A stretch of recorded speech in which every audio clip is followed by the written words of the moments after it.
आज शनिवार 1 ऑगस्ट 2020 आज टिळकांच्या मृत्यूला 100 वर्ष पूर्ण झाली आणि सादर करणार आहे अलका वठारकर आणि डॉक्टर सुगंधा देवधर.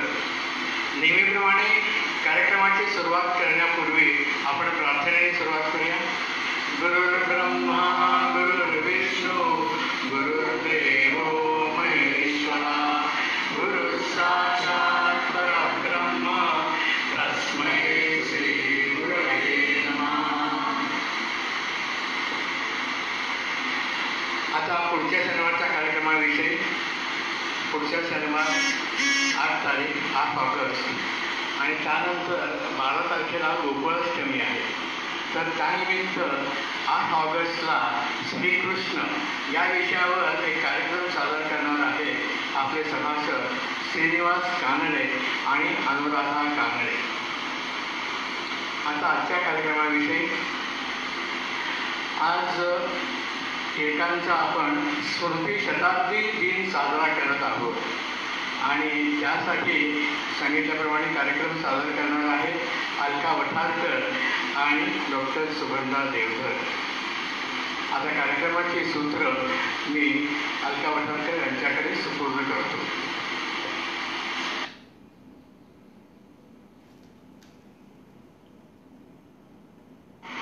सुस्वागतम मित्रांनो. आज 1 ऑगस्ट 2020. आजच्या कार्यक्रमाचं वैशिष्ट्य म्हणजे आजच लोकमान्य टिळकांच्या 100वी पुण्यतिथी आहे.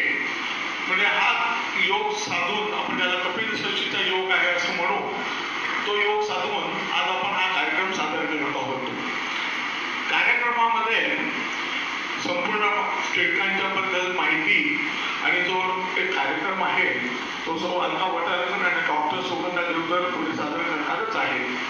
पण त्यापूर्वी एक आठवण मला सांगावीशी वाटते की शाळेत असताना चाळीमध्ये निरनिराळे कार्यक्रम सादर व्हायचे. त्यामध्ये टिळक जयंती आवर्जून साजरी केली जायची आणि मला त्या आठवत आहे त्याप्रमाणे दरवर्षी मी टरफलं टाकली नाही ते मी उचलणार नाही, शेंगा खाल्ल्या नाही तर मी टरफलं उचलणार नाही, हे वाक्य दरवर्षी आम्ही ऐकायचो आमच्या मित्रांकडून. आणि आमचे जो कोणी मार्गदर्शक सिनियर आमचे कोणी असायचे त्यांच्याकडून. पण तरी सुद्धा लोकमान्य टिळकांची जयंती सादर करताना पुण्यतिथी सादर करताना आम्हाला कधीही असं वाटतं नाही की हा कंटाळवाणा कार्यक्रम आहे. उत्साह भयंकर असायचा. तर त्यावेळेस घरोघर टिळकांच्या फोटो फ्रेम असायच्या. त्यामुळे टिळकांची फोटो फ्रेम मिळवणं कधीच कधी नाही. आणि फोटो फ्रेम असायची, त्याला खार घालायचा, उदबत्ती लावायची, पेढे वाटायचे आणि टिळकांवर काही वक्ते बोलायचे. अशा प्रकारे कार्यक्रमाचं स्वरूप असायचं. आता आपण मोठे झालो पण त्यांची आठवणी काही जात नाहीत. आणि मोठे झाल्यावर टिळक किती मोठे होते, त्यांचं कर्तृत्व किती मोठं होतं हे आपल्याला आता कळायला लागलेलं आहे. टिळकांना म्हणायचं की स्वराज्य हा माझा जन्मसिद्ध हक्क आहे ही घोषणा टिळकांनी दिली आणि ती लोकांच्या मनोमन रुजवली. आपला हक्क म्हणजे लोकांना एक गुलामगिरीची सवय लागलेली होती ब्रिटिश काळामध्ये, ती त्यांनी मर्यादित दूर केली. तेवढंच नाही तर त्यांनी स्वातंत्र्याची चळवळ खूप जोमाने पुढे चालू केली. आपल्याला आठवत असेल की टिळक हे भारतीय असंतोषाचे जनक म्हणून संबोधले जातात. इतिहासामध्ये लाल, बाल आणि पाल ही गळी अगदी उल्लेखनीय त्यांनी काम केलेलं आहे. त्यातले बाल म्हणजे बाल गंगाधर टिळक त्यांची पुण्यतिथी सादर करताना आम्हाला खूप आनंद होत आहे. आणि त्याच्याबद्दल पुढच्या काही वेळामध्ये आपल्याकडे कार्यक्रम सादर करणार आहेत सौ अलका वठारकर आणि डॉक्टर सुगंधा देवधर. मी त्यांच्याकडे माहीत सुपूर्द करतो आणि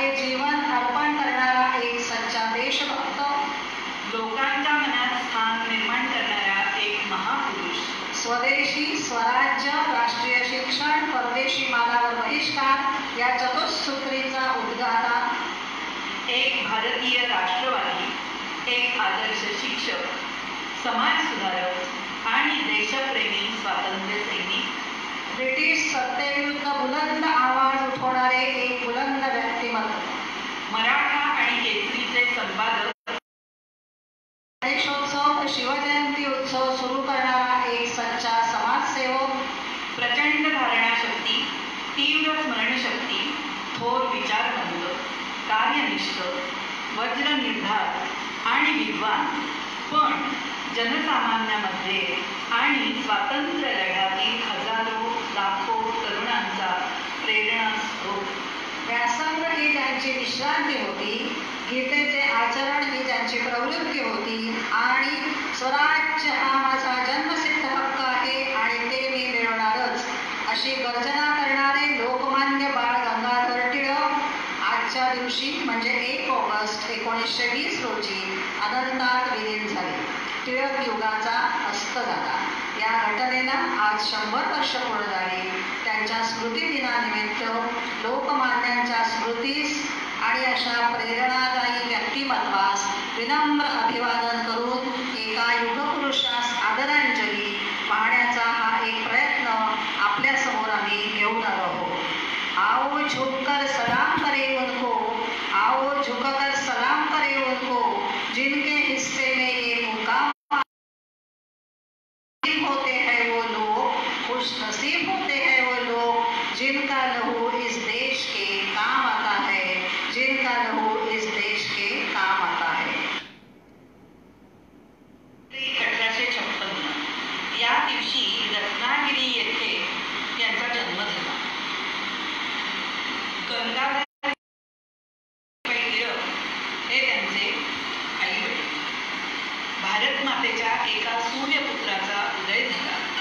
टिळक घराण्यात आनंदी आनंद झाला. आपणही त्यांच्या आनंदात सहभागी होऊया.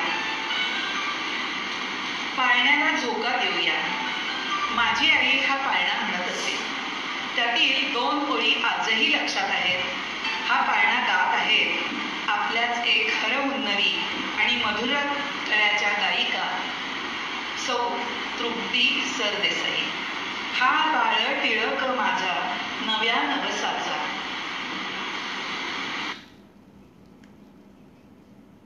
हा बाळ टिळक माझा नव्या नव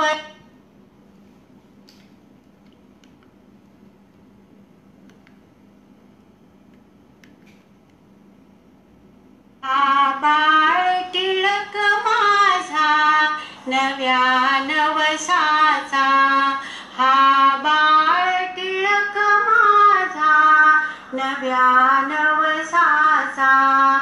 सतेज तेली टाळू भरली, सतेज तेली टाळू भरली, कुरळ जावळाचा नव्या नवसाचा.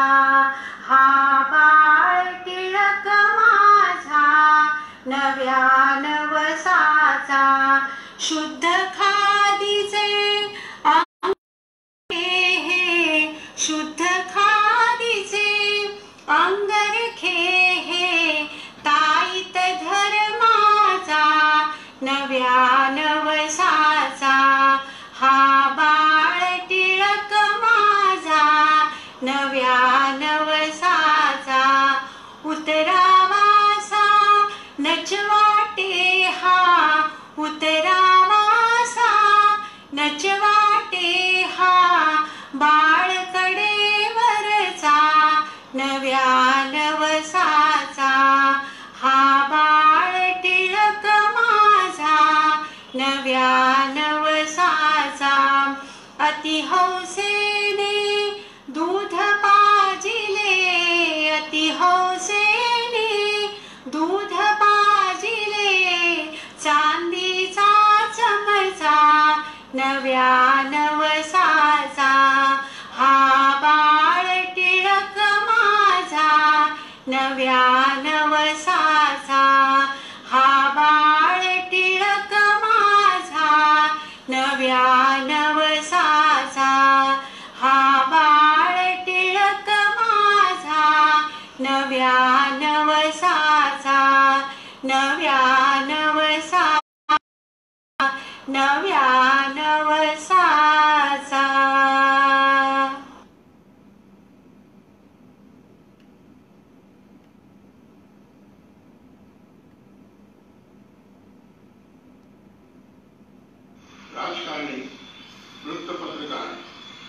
वैदिक संशोधक, प्राच्यविद्या पंडित आणि भगवद्गीतेचे भाष्यकार लोकमान्य टिळकांचा जन्म 23 जुलै 1856 रोजी रत्नागिरी येथे झाला. त्यांचे खरे नाव केशव, परंतु त्याला बाळ या टोपण नावाने सगळे ओळखत. टिळक अतिशय कुशाग्र बुद्धीचे होते, म्हणून त्यांचे गुरु त्यांना सूर्याचे पिल्लू म्हणायचे. टिळक 1872 मध्ये मॅट्रिक उत्तीर्ण, 1877 पुण्यातील डेक्कन कॉलेजमधून BA पदवी प्राप्त, 1879 LLB येथेच त्यांची आगरकरांची ओळख झाली. आणि त्याचवेळी समान ध्येयाने प्रेरित झालेल्या या दोन तरुणांनी ब्रिटिशांच्या पारतंत्र्यातून आपल्या मातृभूमीची सुटका करण्यासाठी लोकजागृतीच्या आणि राष्ट्रोद्धाराच्या कार्यात स्वतःला वाहून घेण्याचा निश्चय केला. धन्य ते देशप्रेम, देशभक्ती. विष्णूशास्त्री चिपळूणकर यांच्यासारख्या विद्वानांचाही त्यांना सहवास लावला. तेव्हा चिपळूणकर, आगरकर आणि टिळक यांनी राष्ट्रीय शिक्षण संस्था काढायचं ठरवलं. 1888 न्यू इंग्लिश स्कूलची स्थापना. तेथेच ते शिक्षक व व्यवस्थापक झाले. सर्वसामान्यांपर्यंत राष्ट्रीय विचारधारा पोहोचवण्यासाठी वृत्तपत्र हे उत्तम माध्यम आहे, ते अधिक परिणामकारक ठरेल म्हणून त्यांनी केसरी हे मराठी वृत्तपत्र व मराठा हे इंग्रजी वृत्तपत्र सुरू केले. आगरकरांकडे केसरीचे संपादकपद सोपविले व टिळकांनी स्वतः मराठा या इंग्रजी नियतकालिकाची जबाबदारी स्वीकारली. टिळकांचे अग्रलेख केसरीमधून प्रसिद्ध होत. टिळकांचे अग्रलेख हाच केसरीचा आत्मा झाला होता. सामाजिक प्रश्नावर आगरकर लिहू लागले, पण आधी सामाजिक आणि राजकीय यावर टिळक आणि आगरकरांमध्ये मतभेद होऊ लागले. टिळक म्हणायचे, सामाजिक प्रश्न ही हृदयाची जखम आहे, तिला सावकाशपणेच हाताळले पाहिजे. राजकीय स्वातंत्र्य मिळाल्यावर सामाजिक प्रश्न सोडवणे सोपे झाले. यातूनच मतभेद विकोपाला गेले व आगरकरांनी केसरीचे संपादकत्व सोडले. मग टिळकांनी शैक्षणिक संस्थांचा राजीनामा दिला व पूर्ण वेळ केसरीकडे लक्ष दिले आणि अल्पावधीतच केसरी प्रसिद्धीस आला. महात्मा फुलेंनी खरं तर गणपती उत्सवाची सुरुवात केली होती. तेच काम पुढे टिळकाने गणपती उत्सवात सार्वजनिक स्वरूप दिले. ते लोकशिक्षणाचे प्रभावी व्यासपीठ निर्माण व्हावे अशी त्यांची इच्छा होती. महाराष्ट्रात त्यामुळे व्याख्याने, मेळे, लेझिम पथके आदीमुळे लोक एकत्र येऊ लागले. विचारांचे आदान प्रदान होऊ लागले. त्यापुढे जाऊन शिवजयंती सार्वजनिक स्वरूपात सुरू केली. हे महत्वाचे पाऊल टिळकांनी उचलले. भूमिका केसरीमधून व्यक्त केली. या राष्ट्रपुरुषाचे स्मरण व त्यातून कृतज्ञता व्यक्त करणे, महापुरुषाचे चरित्र सर्वसामान्यांपर्यंत पोहोचवणे हा हेतू स्पष्ट केला.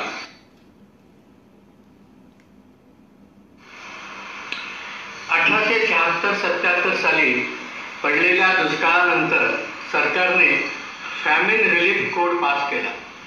त्याचं मराठी भाषांतर कर्ज काढून सारा भरू नका. या आदेशाने ठाणे, कुलाबा येथील कार्यकर्त्यांवर खटले भरले. कायद्याच्या चौकटीत राहून सरकारवर दबाव आणणे हे कार्य टिळकांनी प्रभावीपणे केले. 1887 मध्ये पुण्यात प्लेगची आपत्ती आली. सरकारने रॅन या अधिकाऱ्याची नेमणूक केली, पण हा अधिकारी म्हणजे कर्दनकाळच ठरला. रॅनचा खून चाफेकर बंधूंनी केला. गोंद्या आलारे ही आरोळी सर्वश्रुत आहे. टिळकांनी अग्रलेख लिहिला, राज्य करणे म्हणजे सूड घेणे नव्हे. याबद्दल टिळकांना 18 महिने सक्त मजुरीची शिक्षा झाली. 1907 मध्ये सुरतला काँग्रेसचे अधिवेशन झाले. तिथे जहाल आणि मवाळ गट होऊन अधिवेशन उधळले गेले. याच वेळी टिळकांवर राजद्रोहाचा खटला होऊन त्यांना 6 वर्ष ब्रह्मदेशातील मंडाले येथील तुरुंगात ठेवले. या कारागृहात टिळकांनी रामायण, महाभारत, तुकाराम, ज्ञानेश्वर, दासबोध आदी ग्रंथांचे वाचन केले आणि गीता रहस्य हा ग्रंथ केवळ 4 महिन्यात पूर्ण केला. ऑक्टोबर 2014 या दिवशी या ग्रंथाची जन्मशताब्दी झाली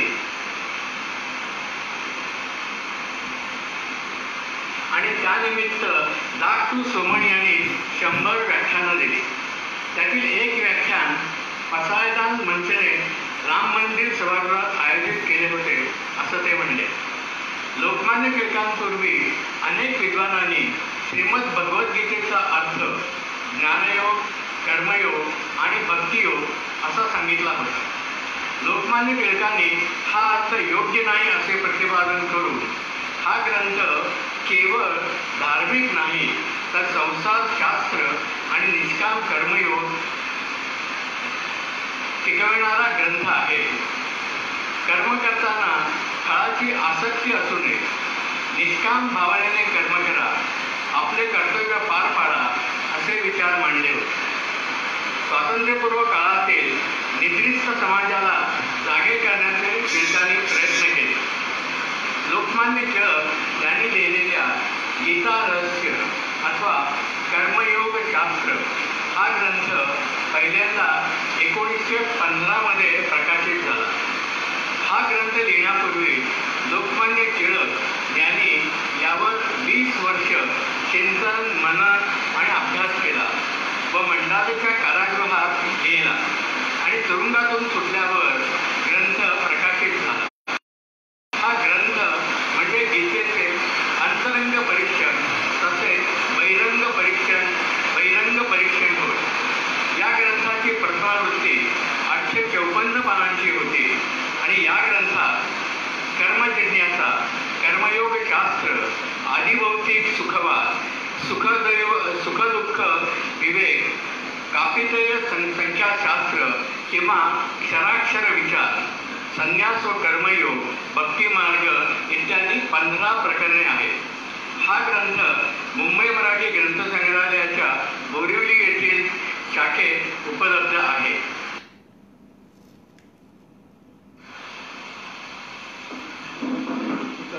नमस्कार. आता आपण लोकमान्यांच्या जीवनपटाचा धावता आढावा घेऊया. जन्म 23 जुलै 1856. 1871 मध्ये कोकणातील लाडघर गावच्या बल्लाळ बाळ कुटुंबातील सत्यभामाबाई यांच्याशी विवाह झाला. विश्वनाथ, रामभाऊ, श्रीधर अशी 3 मुले. नातू जयवंतराव टिळक हे केसरीचे संपादक आणि खासदार. 1872 मध्ये टिळक मॅट्रिक पास झाले आणि वडील गंगाधर पंतांचे निधन झाले.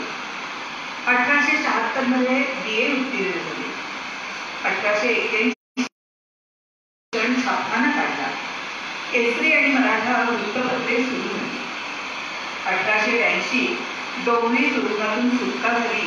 त्याचवेळी विष्णुशास्त्री चिपळूणकरांचे निधन झाले. 1884 डेक्कन एज्युकेशनची स्थापना. 1885 फर्ग्युसन महाविद्यालयाची स्थापना. 1890 पुण्यातील पंचबोध मिशनच्या चालकांनी व्याख्यानाच्या निमित्ताने पाचारण केले. 1893 हिंदू मुसलमान दंगे झाले. 18 सप्टेंबर 1894 आणि 15 एप्रिल 1896 या 2 अंकात त्यांनी गणेशोत्सव व शिवजयंती उत्सव यांचे उद्देश स्पष्ट केले. 1895 पुण्यात प्रतिष्ठित झालेली सार्वजनिक सभा त्यांनी नेमस्थांचा पराभव करून ताब्यात घेतली. 1896 शेतकऱ्यांना सांगितले, सारा नक्की हा तुमचा हक्क आहे. त्याचवेळी आलेली प्लेगची साथ. 22 जून 1897 रायांचा खून आणि टिळकांना झालेली शिक्षा. 6 सप्टेंबर 1898 तुरुंगातून मुक्तता झाली. टिळकांच्या खऱ्या कारकिर्दीला अखेरपर्यंत चालवलेल्या त्यांच्या स्वातंत्र्य संग्रामाला 1899 नंतर अधिक तेज झाले. लोकप्रियता वाढली. 4 जुलै 1899 पुनश्च हरिओम हा केसरीतील पगडले बोलता होता. याच सुमारास झालेल्या काळी महाराज प्रकरणामुळे त्यांना फार मोठा मनस्ताप सहन करावा लागला. लॉर्ड कर्जनने बंगालची फाळणी जाहीर केली. देशभर आंदोलने झाली. याच वेळी टिळकांनी स्वदेशी, बहिष्कार, राष्ट्रीय शिक्षण आणि स्वराज्य या चतुसूत्रीचा पुरस्कार केला. 1907ला सुट्टेस भरलेल्या अधिवेशनात फूट पडली. 24 जून 1908 टिळकांना पुन्हा राजद्रोहाच्या आरोपाखाली अटक होऊन खटला करण्यात आला. याला कारण म्हणजे देशाचे दुर्दैव व हे उपाय टिकाऊ नाही हे अनुक्रमे 12 मे 98 आणि 9 जून 1908च्या केसरीतील पडले. यावरून त्यांना 6 वर्षे काळ्या पाण्याची शिक्षा ठोठावण्यात आली. तेव्हा टिळक म्हणाले, ज्युरीने काहीही निकाल दिला तरी मी पूर्ण निर्दोषी आहे अशी माझी धारणा आहे. न्यायालयाची सत्ता श्रेष्ठ असेल, पण नियतीचे नियमन करणारी सत्ता त्याहून श्रेष्ठ आहे. याचवेळी जुनी कामगारांनी होकार दिला. 1912 ते मंडाले येथे तुरुंगात असताना लोकमान्य टिळकांच्या पत्नी सत्यभामाबाई यांचे निधन झाले. 15 जून 1914 टिळकांची मंडालेहून सुटका झाली. 1910 टिळकांनी हिंदवी स्वराज्यसंघ या विषयावर 4 लेख लिहून इष्ट होईल याचे विवेचन केले. त्याचवेळी कोंडूर लीगची स्थापना करणे 1 मे 1914. 1918 कोंडूर लीगचे शिष्टमंडळ घेऊन ते इंग्लंड आले. तत्पूर्वी 1916 मध्ये त्यांनी पुन्हा काँग्रेसमध्ये प्रवेश केला. 1916च्या जून महिन्यात टिळकांना 60 वर्षे पूर्ण झाल्यावर मोठ्या समारंभ होऊन त्यांना 1 लाखाची खेळी अर्पण करण्यात आली. ही सर्व रक्कम त्यांनी राष्ट्रकार्यासाठी वापरण्यास तिथेच अर्पण केली. सर्वांना राष्ट्रदेव होण्याचे आवाहन केले. 20 ऑगस्ट 1917 भारत मंत्री सर एडविन मॉन्टेग्यू यांनी भारतात भेट देऊन टिळकांची व्यक्तिशः भेट घेतली. याचवेळी मॉन्टेग्यू चेम्सफर्ड सुधारणा रॉयट ॲक्ट कायदा जाहीर झाला. जालियनवाला बागेतील हत्याकांड घडले. 10 जून 1918 गव्हर्नरांनी मुंबईला युद्ध परिषद भरवली. या टिळकांनी सभात्याग केला. 1919 मध्ये अमृतसर येथे झालेल्या काँग्रेसच्या अधिवेशनात हिंदुस्थान आजच जबाबदारीच्या स्वराज्यात पात्र आहे व मॉन्टेग्यू चेम्सफर्ड सुधारणा असमाधानकारक आणि निराशाजनक आहे असा ठराव मंजूर झाला. सर मॅरीटाईम लोक यांच्या इंडियन अनरेस्ट या 1950 साली प्रसिद्ध झालेल्या ग्रंथात आपल्या विरुद्ध बदनामीकारक मजकूर छापल्याबद्दल टिळकांनी लंडनच्या कोर्टात अभिमुक्तांची क्रिया जाहीर केली. 1919च्या फेब्रुवारी या केसनुसार टिळकांना विरुद्ध लावला. या खटल्यात टिळकांचे फार नुकसान झाले. पण याच ग्रंथाने टिळकांना फादर ऑफ इंडियन अनरेस्ट, भारतीय असंतोषाचे जनक हे गौरवास्पद अभियान सुरू केले. सुधारणा राबवण्यासाठी त्यांनी डेमोक्रेटिक स्वराज्य पक्षाची स्थापना केली. या पक्षाचा जाहीरनामा 20 एप्रिल 1920 रोजी प्रसिद्ध केला.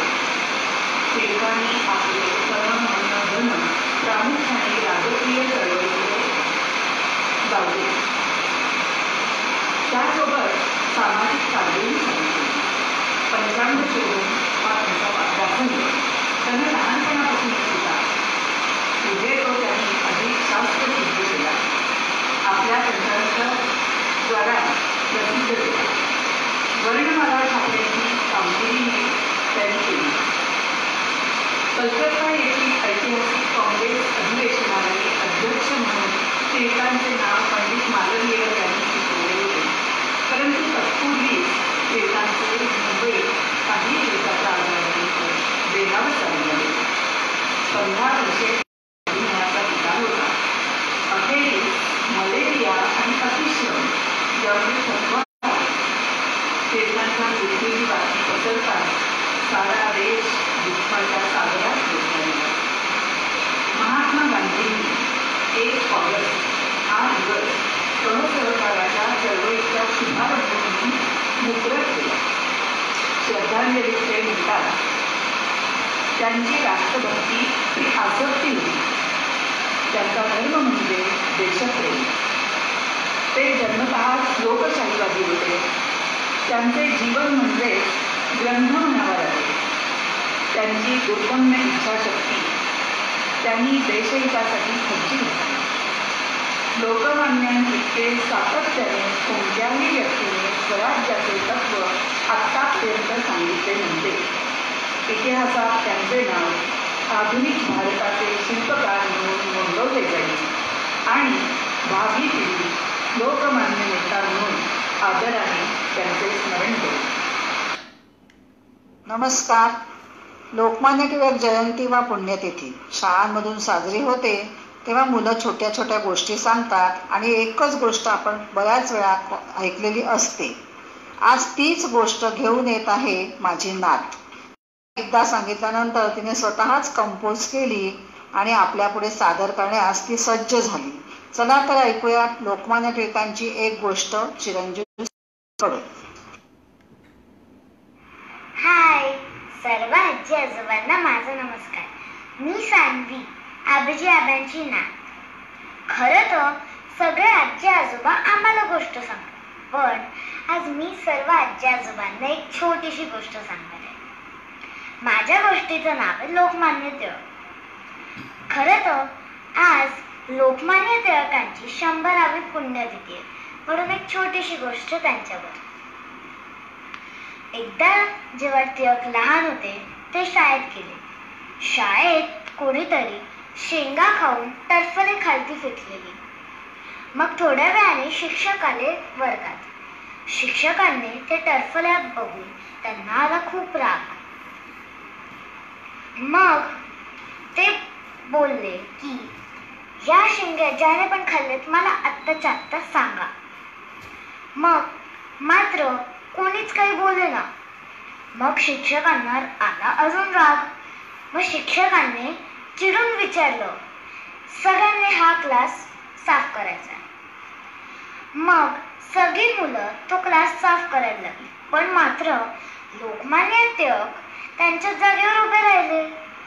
शिक्षकांनी विचारलं, काय रे टिळक, तू का तुझ्या जागेवर उभा आहे?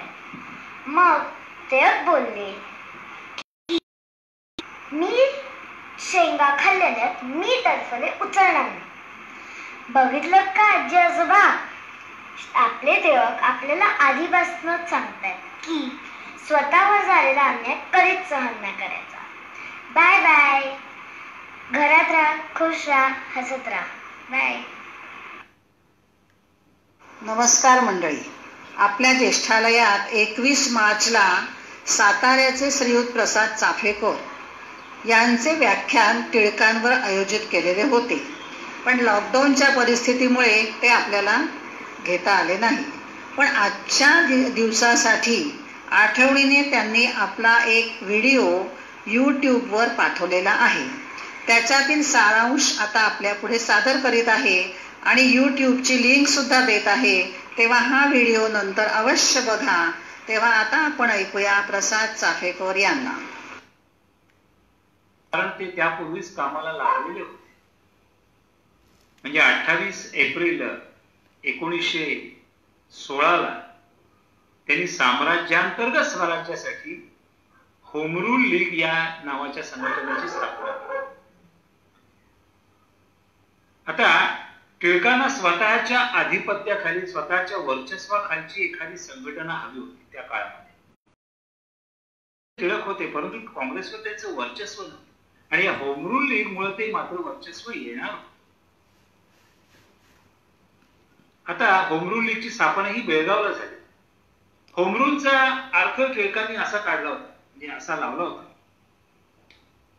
की होमरूल म्हणजे स्वतःच्याच घरातला कारभार हा स्वतःकडे राहणार, बाकी शासन यंत्रणा आहे तशीच ठेवून कारभारामध्ये परिवर्तन घडवून आणण्याचं ते एक साधन आहे, असा त्यांनी त्याचा अर्थ काढला. म्हणजे त्यांनी असं म्हटलं त्याच्याविषयी की सर्वसामान्य म्हणजे अक्षरशः अशिक्षित लोकांना देखील कळेल असा त्यांनी होमरूलचा अर्थ असा काढला की इंग्लंडमध्ये इंग्लिश व्यक्तीला जे स्थान आहे, जो हक्क आहे, तोच हक्क तेच स्थान माझ्या देशामध्ये मिळायला हवं. साधा सरळ अर्थ आहे. आणि मग ही होमरूल लीगची चळवळ पुढे फोफावत गेली. आता होमरूल लीग या नावाची संघटना डॉक्टर अॅनी बेझंट यांची देखील वेगळी होमरूल. हे दोन्ही संघटनांची नावं एक असली तरी ती होमरूल लीग वेगळी होती. अॅनी बेझंट यांचं कार्य जे होतं ते मद्रास प्रांतामध्ये होतं. आणि लोकमान्य टिळक आणि डॉक्टर अॅनी बेझंट यांच्यामध्ये चांगला समन्वय होता. पुढं लखनौला जे काँग्रेसचं 1916 मध्ये अधिवेशन झालं, या निमित्तानं ही दोघंही एकत्र आले. आता या लखनौच्या अधिवेशनाला टिळक हे रेल्वेनं गेले पुण्याहून लखनौ. सांगायचं तात्पर्य असं की वाटेमध्ये प्रत्येक रेल्वे स्थानकावर टिळकांचा अक्षरशः जनतेनं जय जयकार केला आणि टिळक महाराज की जय अशा घोषणांनी त्यांचं प्रत्येक रेल्वे स्थानकावर स्वागत झालं. ज्यावेळी टिळक लखनौला पोहोचले तिथं तर जनता अक्षरशः त्यांची वाट पाहत, त्यांना अधिवेशनाच्या स्थळापर्यंत नेण्यासाठी घोड्यांची बग्गी पाठवलेली होती जनतेने. त्या बग्गीचे घोडे त्या जनतेनं केलं काय? सगळ्या लोकांनी ते बग्गीचे घोडे सोडले, त्याचे दोर सोडले आणि ती बग्गी त्या लोकांनी स्वतःच्या खांद्यावर वाहत ओढत नेली त्या अधिवेशन स्थळावर. काय टिळकांच्या विषयी प्रेम होतं बघा, काय श्रद्धा होती टिळकांना. आणि मग प्रत्यक्ष अधिवेशनाला 26 डिसेंबर 1916 सुरुवात झाली. म्हणजे लोकमान्य टिळक आणि डॉक्टर अॅनी बेझंट यांचं या अधिवेशनाच्या मंडपामध्ये ज्या वेळेला आगमन झालं तेव्हा त्या ठिकाणी उपस्थित असलेल्या ते काँग्रेसच्या 2300 प्रतिनिधींनी आणि त्यांच्यापेक्षा तिप्पट संख्येने जी लोक आली होती, सर्वसामान्य जनता, त्या सगळ्यांनी त्यांचं अत्यंत हृदयपूर्वक स्वागत केलं. या लखनौ काँग्रेसच्या अधिवेशनाचं वैशिष्ट्य असं ते म्हणजे हिंदू मुस्लिम ऐक्य, आणि या ऐक्याचे शिल्पकार होते लोकमान्य. त्यामुळं अधिवेशनाच्या पहिल्याच दिवशी टिळकांनी केलं काय तर हिंदू आणि मुसलमान म्हणजे हे काँग्रेसचे कार्यकर्ते आणि मुस्लिम लीगचे कार्यकर्ते या दोघांची एकत्र बैठक घेतली आणि त्या ठिकाणी मुसलमानांना प्रांतिक कायदे मंडळामध्ये राखीव जागा देण्याचा ठराव त्या ठिकाणी संमत केला. आता ही गोष्ट काहींना मान्य नाही, परंतु टिळकांचं म्हणणं असं होतं की मुसलमानांना देखील स्वराज्याच्या मुख्य प्रवाहात आणायला हवं. त्यांच्या मदतीशिवाय किंवा सहकार्याशिवाय आपण प्रगती करू शकणार नाही. टिळकांचं म्हणणं अजून असं होतं की मुसलमानांना काही अधिकार दिल्यामुळं, त्यांना राखीव जागा दिल्यामुळं स्वराज्य मिळवण्यासंबंधी त्यांच्यावरची जी काही जबाबदारी आहे, त्यांच्यावरचं जे काही दायित्व आहे ते तेवढ्याच प्रमाणात वाढणार आहे. आणि म्हणून हा ठराव टिळकांनी संमत केला. म्हणजे लखनौ काँग्रेसच्या अधिवेशनाचं वैशिष्ट्य म्हणजे या अधिवेशनामध्ये स्वराज्याची मागणी एकमतानं तयार करण्यात आली आणि हिंदू आणि मुसलमानांनी एकमुखानं ही या अधिवेशनामध्ये मागणी केली. हे या अधिवेशनाचं वैशिष्ट्य. आणि हे लखनौचं काँग्रेसचं अधिवेशन पार पडल्यानंतर टिळकांचे दौरे सुरू झाले. कानपूरला टिळकांची मोठी सभा झाली, विशेष गाजली ती सभा. त्या सभेमध्ये टिळक काय बोलले बघा, जनतेला उद्देशून ते काय म्हणाले बघा. ब्रिटिश साम्राज्यामध्ये आम्ही राहू ते बरोबरीच्या नात्याने केवळ भारवाहक वा दास म्हणून राहायची आमची मुळीच इच्छा नाही. मेंढ्यांच्या कळपामध्ये वाढलेल्या सिंहाच्या छाव्याला पाण्यात पडलेलं स्वतःच प्रतिबिंब पाहून ज्याप्रमाणे स्वतःच्या खऱ्या स्वरूपाची आणि सामर्थ्याची जाणीव होते, तशीच ती आता भारतीयांना देखील झाली. या अशा टिळकांच्या भाषणांमुळं पंजाब आणि लगतच्या प्रांतामध्ये टिळकांच्या भाषणांवर बंदी आली. मग टिळकांनी त्यानंतर मध्य प्रांत आणि वऱ्हाडचा दौरा केला. त्या दौऱ्यामध्ये सांगायचं म्हणजे टिळक अक्षरशः खेड्यापाड्यांमध्ये जनतेच्या भेटीसाठी गेले, गावोगावी गेले. म्हणजे त्यांचा प्रवास रेल्वेनं झाला, मोटारीनं झाला, बैलगाडीनं झाला. अक्षरशः धुळीतून चिखलातून टिळक जनतेला भेटण्यासाठी गेले. म्हणजे लोकांची टिळकांवर एवढी श्रद्धा होती की अक्षरशः टिळकांच्या पाया पडण्यासाठी लोक खेचाखेची करायचे.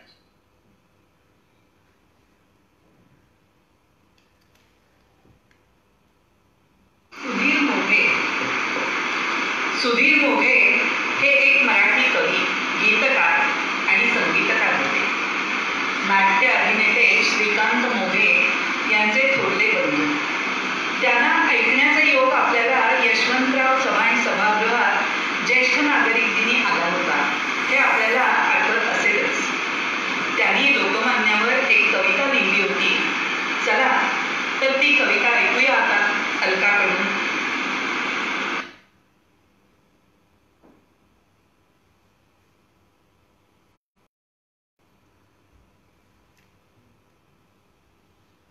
सादर करते सुधीर मोघेंची कविता. कुशाल सांगा सजा हवी ती कोत्या न्यायात, कुशाल सांगा सजा हवी ती कोत्या न्यायात, तुमच्याहूनही महान शक्ती आहे विश्वात. माझे भांडण न्यायाचे मी तेथे मांडीन, माझे भांडण न्यायाचे मी तेथे मांडीन, आहे जन्मसिद्ध हे ते मी मिळवीन. स्वातंत्र्याचा तेजोमय सुखदांचा उद्गाता, नररूपे तो अवतरलेला पुरुष सिंह होता. सह्याद्रीच्या खड्या कड्या सम ताठ धीत छाती, सह्याद्रीच्या खड्या कड्या सम ताठ धीत छाती, लाख रवींची आग तिच्यातून साठविली होती. मुहूर्त होळी हो त्यांच्या रूपातून कणखर निर्धार, अग्निकणासम नेत्र जिभेला कणगाची धार. तेजाचा लसलसता अंकुर काळ जात होता, नररूपे अवतरलेला तो पुरुष सिंह होता. गोठ न थिजल्या समाज पुरुषाला जागविले याने, गोठ न थिजल्या समाज पुरुषाला जागविले याने, अवघड शास्त्रातील गूढही पारखली याने. कठोर कारागृही यातना शोषित असताना, मग्न राहिला उकलित गीतेतील रहस्यांना. उदंड कर्तृत्वाचा साक्षात मेरुमणी होता, नररूपे अवतरलेला तो पुरुष सिंह होता. जगा वेगळा होता, जगा वेगळा होता तरीही हा जनतेचा नेता, लोकमान्य या शब्दालाही तो भूषण होता. विराट देशही होय पोरका तो गेला तेव्हा, विराट देशही होय पोरका तो गेला तेव्हा. आभाळाला फुटला पाझर तो गेला तेव्हा, आभाळाला फुटला पाझर तो गेला तेव्हा. सहस्त्रनयनी जणू नियंता शोकाकुल होता, सहस्त्रनयनी जणू नियंता शोकाकुल होता. नररूपे अवतरलेला तो पुरुष सिंह होता, नररूपे अवतरलेला तो पुरुष सिंह होता. धन्यवाद. संचार सदैव ज्यांचा यत्र तत्र सर्वत्र, सदा मग्न झोळी घेऊन मदत करण्याचा जपला मंत्र. उत्साही चिरतरुण वाग्देवता ज्यांच्या रसना वसे, असे बाळासाहेब भागवत घेऊन आले टिळकांचे भाष्य असे. लोकमान्य टिळकांच्या स्मृती शताब्दी निमित्ताने त्यांचं प्रेरणादायी असं स्मरण करून मनातील राष्ट्रभक्ती भावनेची ज्योत सतत तेवत ठेवणं हे राष्ट्रभक्त अशा आपणा सर्वांच्या जीवनाला निश्चितच प्रकाशमान करणारा आहे. आपण आपल्या ज्येष्ठांच्या आठवणी जागवल्या आहेत. तसं पाहिलं तर आजपर्यंत अनेकांनी लोकमान्यांचं चरित्र, आठवणी, पुस्तकं, अनेक खंडात्मक चरित्र ग्रंथ असं शब्दबद्ध केलं गेलेलं आपण सर्वांनीच पाहिलं. लोकमान्यांच्या महानिर्वाणानंतरचा स्वातंत्र्य आंदोलनाचा कालावधी आणि स्वातंत्र्योत्तर असा त्यानंतरचा काळ असा पाहिलेले कोणीही आज आठवणी समक्ष सांगायला उपलब्ध असणं शक्य नाही. परंतु अशा त्या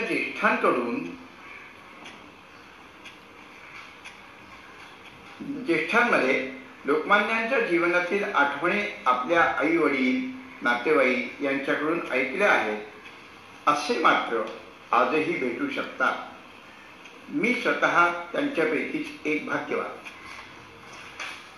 मी आहे एक प्राथमिक शिक्षक. छोट्या मुलांना शिकवताना लोकमान्यांच्या आठवणींबद्दलचे छोटे गोष्टी, नंतर काही थोरांची ओळख म्हटलं त्यांच्याबद्दलचं. आता किती आठवणी काढाव्या बरं. मंडालेच्या कारागृहात असताना त्या ठिकाणचे एक आचारी लिहितात की काम करताना 24 तास ते कामात असत आणि एकाग्रता एवढी की मी आठवत आहे वाचल्याचं आणि शिकवल्याचं की ते लिहित असले, वाचत असले किंवा लिहित असले तर खांद्यावर एक छोटंसं पाखरू येऊन बस भान नसे, एवढी एक एकाग्रता असे. त्यांच्याबद्दलच्या भावना कशावर त्या काळातल्या सुद्धा गेल्यावरून त्यांना गीतारस्य लिहायचं होतं म्हणून पुस्तकं हवी होती. त्यांनी मागणी पाठवली आणि ते त्यांनी काही ग्रंथ गोळा करून त्यांच्या नातेवाईकांनी असे पाठवले. आता ते पाठवले एका लाकडी पेटीमध्ये. ती लाकडी पेटी तयार करणारा सुद्धा त्याच्या लोकमान्यांबद्दलच्या श्रद्धेच्या भावना, प्रेमाच्या अशा की त्यांनी इंग्रजांच्या त्या कारागृहात पाठवायचं तर त्यांनी काय करावं. त्यांनी त्या पेटीच्या आतल्या बाजूच्या फळीवर आपला नमस्कार, लोकमान्यांना प्रणाम हा कोरून पाठवला. कशी भक्ती असते बघा. आता गीता रहस्याची रचना त्या 6 वर्षाच्या काळामध्ये की भारतीय असंतोषाचे जनक म्हणून मांडले गेलेले ते इथे असताना कायम स्वातंत्र्यासाठीच लोकांना प्रेरणा देणारे, पण तिथे मात्र एकाग्रतेने गीतेचं वाचन, मनन, चिंतन करून गीता रहस्य लिहिलं. खऱ्या अर्थाने रहस्य आपल्या समोर उलगडून दाखवलं असं आपण म्हणू शकतो. आणि मग हे आणखी चहूबाजूला कसं दिसतं बरं. म्हणजे झोकून देणं, एकाग्रता आपण खरंच धडा घेण्यासारखा. बालपणीचे माझे मित्र पटवर्धन तर त्यांच्या वडिलांच्या त्यांच्या घरामध्ये मी त्या ठाण्याला नाथा पटवर्धनांच्या घरामधल्या देव्हाऱ्यामध्ये लोकमान्यांची प्रतिमा, फोटो पाहिलेला आहे. देव्हाऱ्यामध्ये किती बरं कसं. आणि मग आता आमच्या घरातल्या आठवणी. माझे वडील दादा आमचे, त्यांचा जन्म 1895चा आणि मग ते 1916 ते 20 माटुंग्याला राहत असताना माटुंग्याला त्यावेळेला लोकमान्यांच्या प्रेरणेने सुरू झालेला गणेशोत्सव, त्या काळचा गणेशोत्सव भाद्रपद महिना, त्या काळचा आणि पाऊस आणि चिखल, लोकमान्य भेटीसाठी आले होते. काही कार्यक्रम नव्हता. आता त्यावेळी त्या चिखलामध्ये दादांनी आमच्या लोकमान्यांचे जोडे, पुणेरी जोडे ते चिखलाने माफू दिले नाही अशी आठवण झालं सांगत असत. आणि मग पुढे 1 ऑगस्ट 1920 मग महानिर्वाण झाल्यानंतर त्या गिरगावाच्या पलीकडच्या सरदार ग्रहापासून महायात्रा जी निघाली चौपाटीच्या दिशेने, त्याच्यामध्ये ती वर्णन आपण अनेक ठिकाणी वाचतो. आता एवढ्यात काही लेख प्रकाशित झाले. मुंबई तरुण भारतमध्ये एक लेख आला होता आजच्या महाराष्ट्र टाइम्सच्या पुरवणीमध्ये अनेक एक त्यावर लेख आहे. आणि अशा याच्यामध्ये दादा आमची आठवण सांगत असत की त्या महायात्रेमध्ये गिरगावातल्या ब्राह्मण सभेची एक स्वयंसेवक दल होतं आणि त्या स्वयंसेवक दलाचा एक भाग म्हणून दादा आमचे त्या महायात्रेमध्ये तो जो महारथ होता त्याला घेरून जे स्वयंसेवक दल होतं त्याच्यामध्ये दादा आमचे होते. आणि हे दादा अनेकदा ह्या 2 आठवणी सांगत असत. आणखी एक आगळी वेगळीच आठवण अशी की लोकमान्य गेल्यानंतर त्यांची बुद्धिमत्ता म्हणजे मग त्याचं मूळ ठिकाण मेंदू. मग लोकमान्यांचं महानिर्वाण निधन झाल्यानंतर असं ऐकिवात आलं की ब्रिटिश आपले राज्यकर्ते होते, आपण गुलाम होतो, परंतु ब्रिटिशांमध्ये सुद्धा चांगली माणसं होतीच की, पण त्यांच्यापैकी काही वैज्ञानिक वैद्यकीय क्षेत्रातले आणि असं म्हणतात की ज्या तज्ज्ञांनी लोकमान्यांचा मेंदू संशोधनासाठी मागितला होता. आता काय परमेश्वराची रचना असेल बरं की लोकमान्यांचा मेंदू कसा तयार केला गेला असेल की ज्याच्यासाठी जे जे काही केलं ते. आणि म्हणून या स्मृती शताब्दीच्या निमित्ताने 100 वर्ष पूर्ण होत आहेत, तर त्यांना प्रणाम करून प्रेरणा देऊया. शेअर बाजार आणि स्टॉक एक्सचेंज असाच होता मनी ध्यास, पण आजकाल फेसबुक लाईव्ह कार्यक्रम बघण्याला वती जे आस, असे एक आर्थिक आणि साहित्यिक रहुन्नरी सभासद घेऊन आले टिळक चित्रपटाविषयी आपुले स्पष्ट मनोगत सादर करीत आहेत श्रीयुत चंद्रशेखर ठाकूर.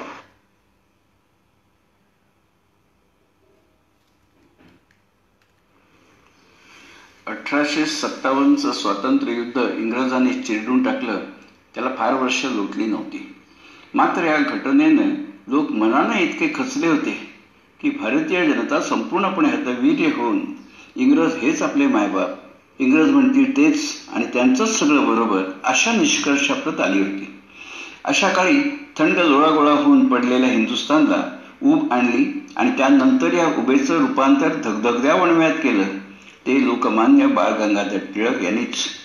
लोकमान्य टिळकांचा विजय असो या मराठी भूमीतल्या घोषणेपासून तर उत्तरेतल्या टिळक महाराज की जय या जय जयकारात काय दडलेलं नाही.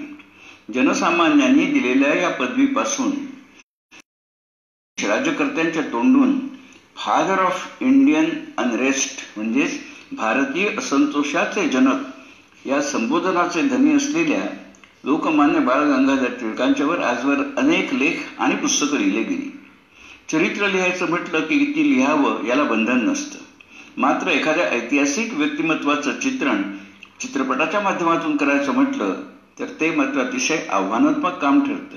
याचं कारण चित्रपटाला असलेलं वेळेचं बंधन आणि त्या माध्यमाला असलेल्या मर्यादा हे मोठे अडथळे ठरू शकतात. लोकमान्यांसारखं उत्तुंग व्यक्तिमत्व असेल तर हे काम आणखीच कठीण होऊन बसतं. मग चित्रपट काढणार तरी कुठल्या पैलूवर? एका निष्णात गणितज्ञावर की पंचांगकर्त्यावर? गीता रहस्य या ग्रंथाच्या रचनाकारावर की स्वराज्य हा माझा जन्मसिद्ध हक्क आहे आणि ते मी मिळविणारच ही सिंहगर्जना करणारा या नरसिंहावर? गोपाळराव आगरकरांसारख्या वैचारिक शत्रूची त्याच्या आजारपणात रात्र रात्र बसून शुश्रूषा करणाऱ्या हळव्या मित्रावर? की शिक्षण महर्षी ही ज्या काळी शिवी झाली नव्हती त्या काळात सरकारी शाळाहून सरस आणि देशाभिमान जागृत होईल असे शिक्षण देणाऱ्या शिक्षण संस्था काढणाऱ्या ध्येयवेड्यावर? भल्या भल्यांची भंबेरी उडवून देणाऱ्या धडाडीच्या पत्रकार आणि संपादकावर? 1947 नंतरही ज्याचा पुतळा कराचीत उभा होता अशा एकमेव भारतीय पुढाऱ्यावर? केलेल्या दुष्काळावरच्या कायद्यांचा उपयोग शेतकऱ्यांना व्हावा म्हणून त्यावर पुस्तिका लिहून वाटणाऱ्या आणि शेतकऱ्यांच्या हितासाठी झटणाऱ्या समाजसेवकावर? की तुरुंगात असतानाही केवळ पुस्तकांच्या आधारावर नवी भाषा शिकणाऱ्या तल्लख बुद्धीच्या या विद्यार्थ्यावर? वासुदेव वळवंत फडके यांना सबुरीचा सल्ला देणाऱ्या बळवंतरावावर? की चापेकरांसारख्या अनेक क्रांतिकारांना प्रेरणास्थान ठरणाऱ्या लोकमान्यावर? व्यक्तिमत्वाला असंख्य कंगोरे असलेल्या या नरसिंहावर कुणाला चित्रपट काढता येईल? घटना नेमक्या कुठल्या निवडायच्या? एखाद्या डबक्यावर लघुपट काढता येतो, एखाद्या तलावावर मालिका लिहिता येते आणि नदीवर नाटक चित्रपट देखील काढता येतं. पण ज्याच्या अमर्याद खोलीचा अंदाजच येत नाही अशा या अथांग रत्नाकरावर कुणाला चित्रपटासारखी कलाकृती निर्माण करणं हे झेपेल तरी काय? याचं उत्तर लोकमान्य एक युगपुरुष या चित्रपटातून मिळतं. बालगंधर्व चित्रपटापासूनच सुबोध भावे कुठल्याही भूमिकेचं सोनं करू शकतात याबद्दल लोकांच्या मनात शंका नव्हतीच. मात्र हा चित्रपट बघायला जाताना ते लोकमान्यांच्या भूमिकेचं शिवधनुष्य कसं पेलतात याची उत्सुकता होती. हा चित्रपट बघितल्यानंतर मात्र सुबोध भावे कुठलीही भूमिका अक्षरशः जगू शकतात याची ठामपणे खात्री पटली. लोकमान्यांची करारी भावमुद्रा, ताठबाणा, प्रसंगी दिसणारा हळवेपणा आणि अक्षरशः आग ओकणारे डोळे अंगार हे सुबोध भावेंनी उत्तमरित्या स्वतःमध्ये उतरवलं आहे. आणि इतकं उतरवलं आहे की आज जर टिळक हयात असते तर त्याने सुबोधचं मनापासून कौतुक केलं असतं. इतकी ही भूमिका तंतोतंत वठवण्यात सुबोध यशस्वी झाले आहे. गांधीजीची भूमिका म्हटली की लगेच बेन किंग्सले, सरदार पटेल हे ताकदीचे कलाकार आपल्याला आठवत असतात. पण यापुढे टिळक म्हटलं की सुबोध आणि सुबोध म्हटलं की टिळक हेच समीकरण आठवत राहणार हे निसंशय. Dogs and Indians are not allowed हे ऐकण्याची सवय असलेल्या जनतेला त्यांच्या समोरच त्या काळी एका इंग्रजाला आता बाहेर पाठी लावून घेणार आहे dogs and British are not allowed असं सुनावताना त्यांचे डोळे अक्षरशः आग ओकतात. गोपाळराव आगरकरांशी वाद घालताना हिंदू धर्मात काय सुधारणा करायची ते हिंदूच ठरवतील, ब्रिटिश कायद्याने लादलेली बळजबरीची सुधारणा चालणार नाही असं जेव्हा ठाम लोकमान्य ठणकावतात तेव्हा हे देशी विमानी वाक्य ऐकताना आपल्याच हृदयाचे ठोके चुकतात. सुधारकांची सभा उधळल्यावर तिथून निघून जाताना त्यांच्या चेहऱ्यावरचे उमटलेलं छद्मी हास्य अजूनही डोळ्यासमोरून जात नाही. स्वराज्य हा माझा जन्मसिद्ध हक्क आहे आणि बहुजनांना मंदिरात जाऊन दर्शन घेता येत नाही, आता सार्वजनिक गणेशोत्सवात ते घेता येईल. ही आणि अशी वाक्य ऐकावी तर सुबोध भावेंच्या तोंडूनच. केसरी छापावयाच्या अग्रलेखाचा मजकूर लेखनिकाला सांगत असताना मध्येच विश्वनाथ गेला हे ऐकल्यावर कापऱ्या आवाजात तो लेख सांगून पूर्ण करणाऱ्या टिळकांना फक्त आणि फक्त सुबोधच साकारू जाणे. लोकमान्यांचा स्वदेशीचा पुरस्कार, तसंच टिळक आगरकर वाद, गांधी टिळक भेट या प्रसंगाद्वारे टिळक नामक महासागराची खोली दाखवण्याचा हा एक स्तुत्य प्रयत्न आहे.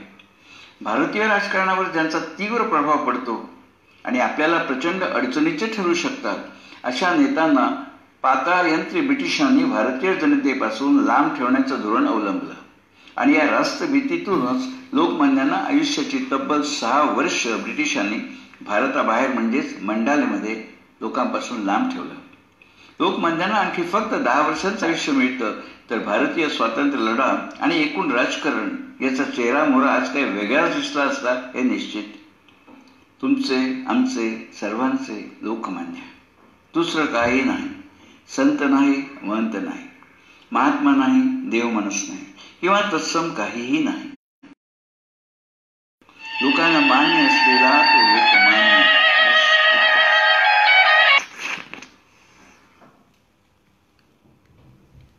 स्वराज्य हा माझा जन्मसिद्ध हक्क आहे आणि तो मी मिळवणारच. देशकार्यासाठी झटणारी पुढील पिढी तयार करायची. पण ते होणार कसं? आपली स्वतःची शाळा कॉलेज काढून राष्ट्रीय शिक्षण द्यायचं. या जीवन आपुले सार्थ करारे, राष्ट्रभक्ती निस्वार्थ करारे, एकजुटीने कार्य करा या देशाचे. अहो शिक्षण अधिकारी आहेत ते. हा माझा वर्ग आहे. Dogs and British are not allowed.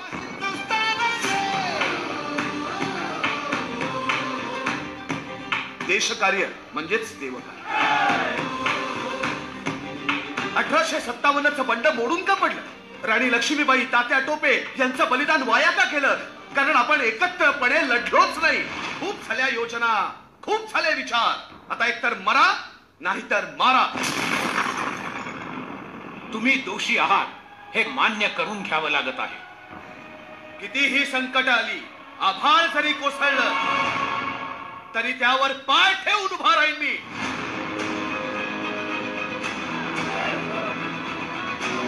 आपल्या कार्याला लोकांच्या पावतीची गरज आहे असं वाटतं तुम्हाला? आगरकर, लोकमत ही एक फार मोठी शक्ती आहे.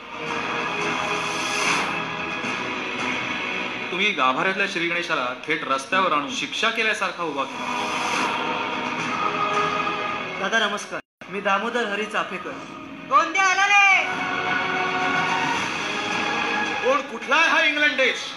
आपण सगळे हिंदुस्थानी एकत्र येऊन त्याच्यावर थुंकलो तरी सुद्धा त्याच्यात वाहून जाईल. स्वातंत्र्य मिळाल्याशिवाय आम्ही गप्प बसणार. मी या लोकांचा आहे आणि ते माझे.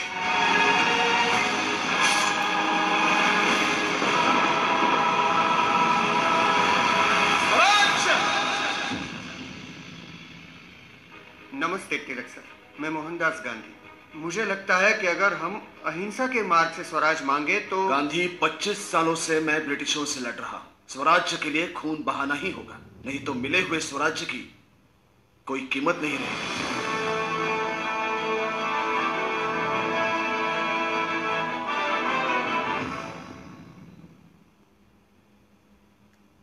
नमस्कार. आपलेच एक सभासद व्यवसायाने डॉक्टर असले तरी त्यांना साहित्यिक विषयांची खूप आवड आहे आणि त्यांचे वाचनही खूप अफाट आहे. लोकमान्य टिळकांच्या चरित्राचाही त्यांनी अभ्यास केलेला आहे. काही महनीय लोकांच्या आठवणी ते सांगत आहेत आपल्या भाषणातून. तर ऐकूया डॉक्टर यशवंत सराफ यांना. आठवणी यांनी काही सांगितलेल्या आहेत ते मी आपल्यासमोर सादर करतो. गोविंद तळकरांनी लोकमान्य टिळकांच्या जीवनातील काही आठवणी सांगितल्या आहेत.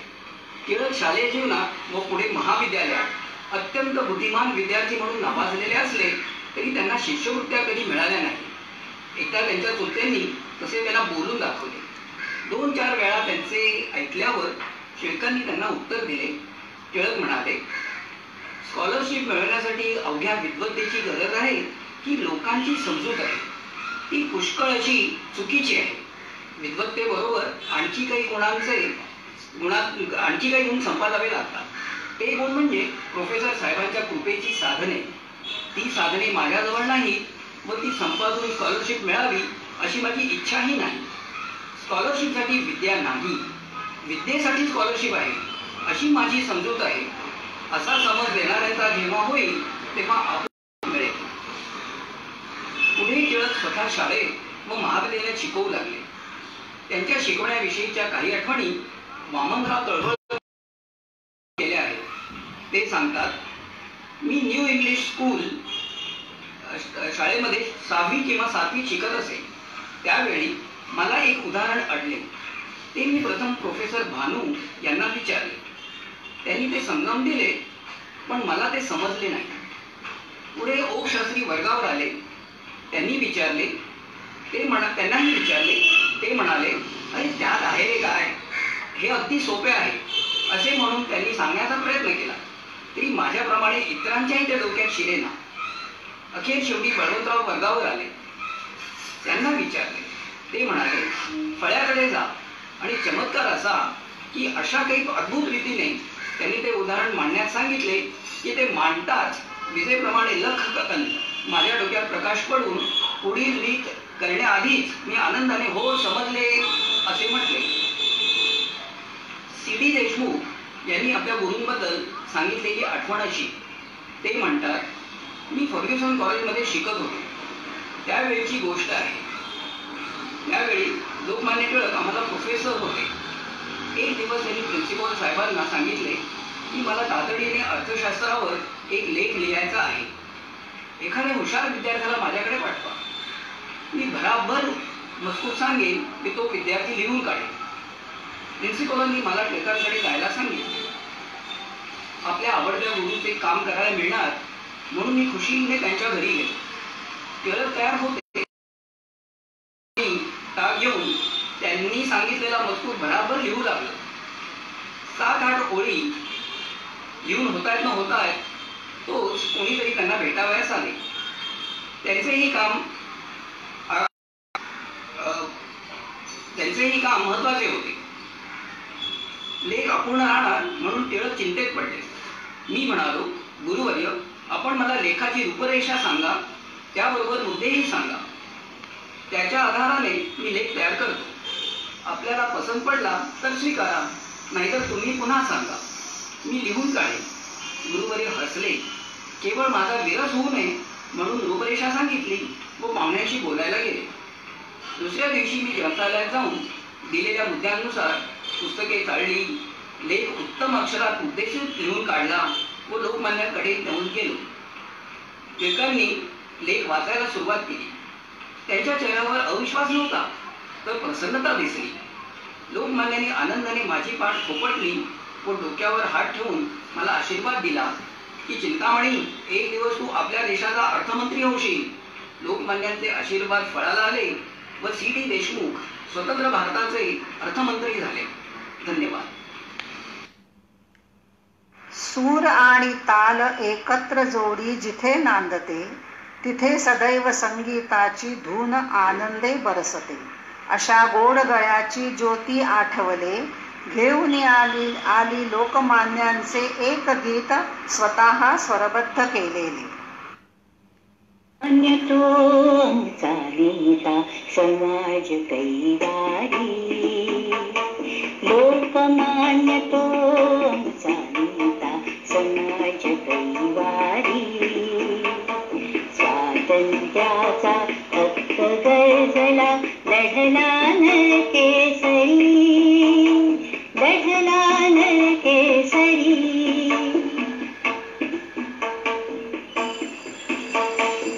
देशासाठी अविरत झटणे, हेच तयाचे जीवन गाडी. देशासाठी अविरत झटणे, हेच तयाचे जीवन गाडी. नव्या युगाची स्वप्राणाने तुंकली तुतारी. स्वातंत्र्याचा हक्क गरजला, लढला नरकेसरी, लढला नरकेसरी.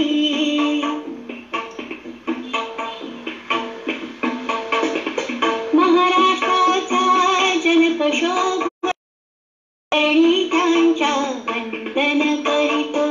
महाराष्ट्राचा जनक शोभतो, चरणी त्यांच्या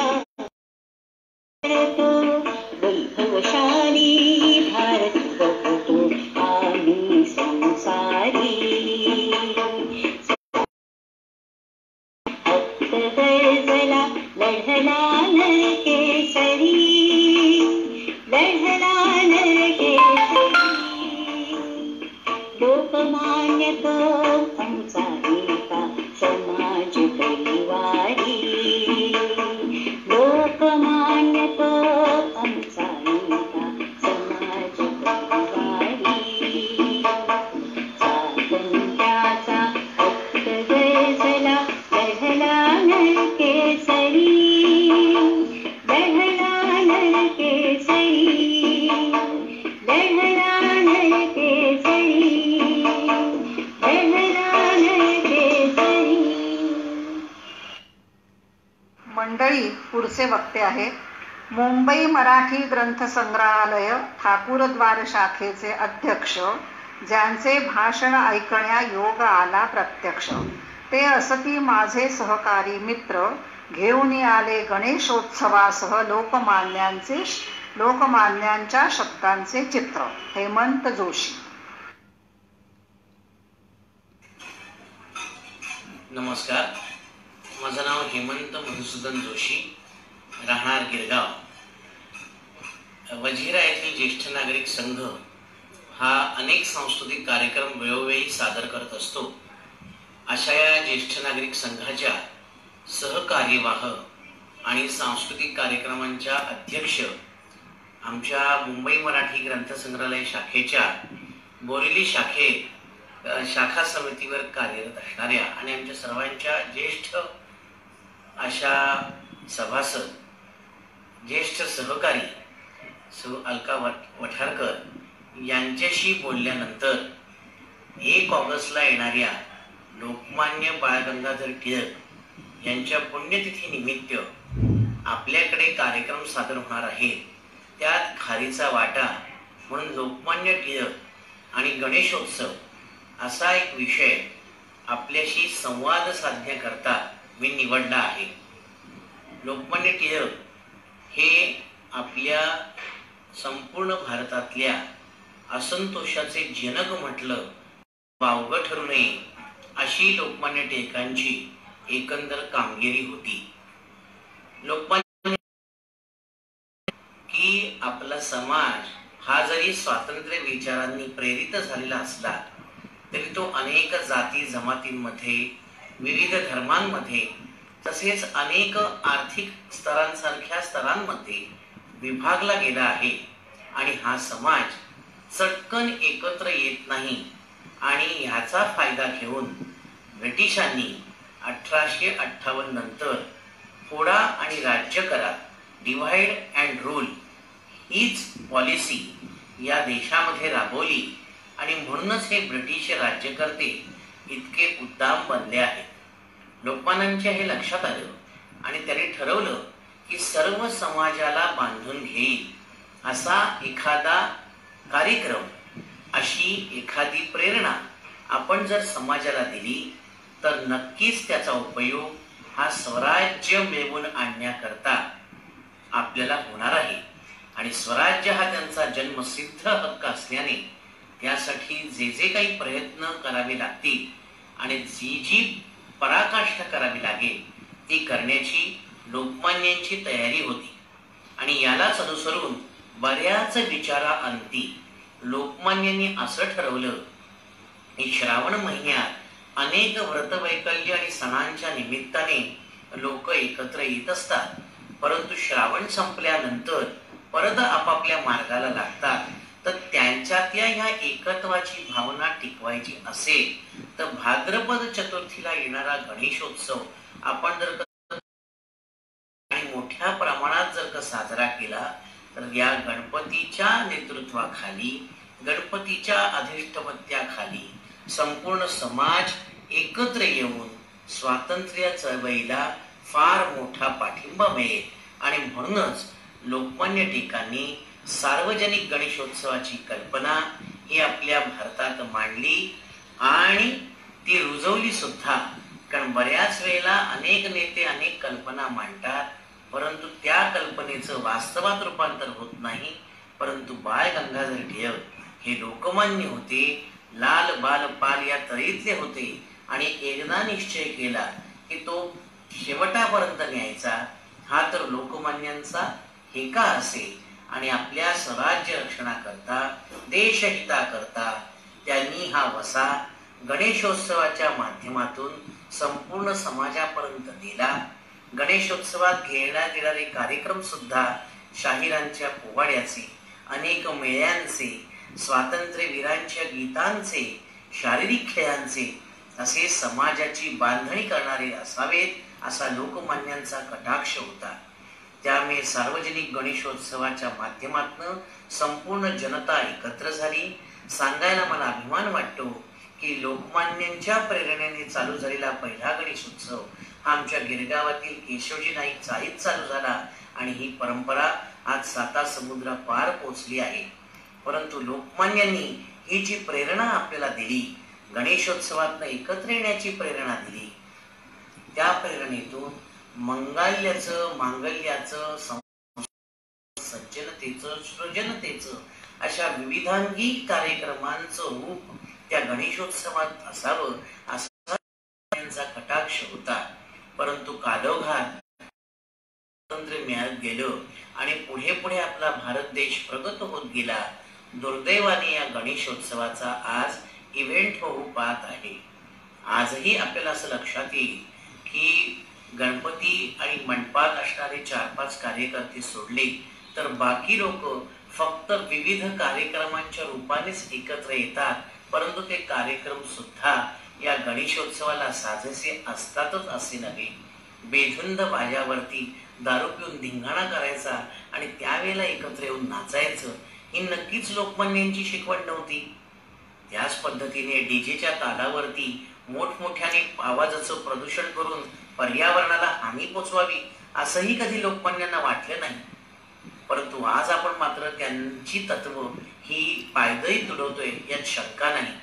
शाडूच्या मूर्ती जाऊन मोठ्या मूर्तींच्या अट्टहासापायी प्लास्टर ऑफ पॅरिसच्या मूर्ती आल्या आणि या मूर्तींनी समुद्राचंच नव्हे तर एकंदर पर्यावरणाचा समतोल बिघडला हे वारंवार सिद्ध झालं आहे. आज या लोकमान्य टिळकांच्या पुण्यतिथी निमित्त आपल्याला हेच रूपाने निर्माण झालेल्या संकटाने का होईना येणारा गणेशोत्सव हा अत्यंत साधेपणाने साजरा होणार आहे. आपण म्हणतो घर का बुलाकर शाम को वापस आता है, तर त्याला आपण माफ केलं पाहिजे. त्याच दृष्टिकोनातून या करोना रूपी संकटाने निसर्गाने सुद्धा आपल्याला अजून एक संधी देऊ केली आहे.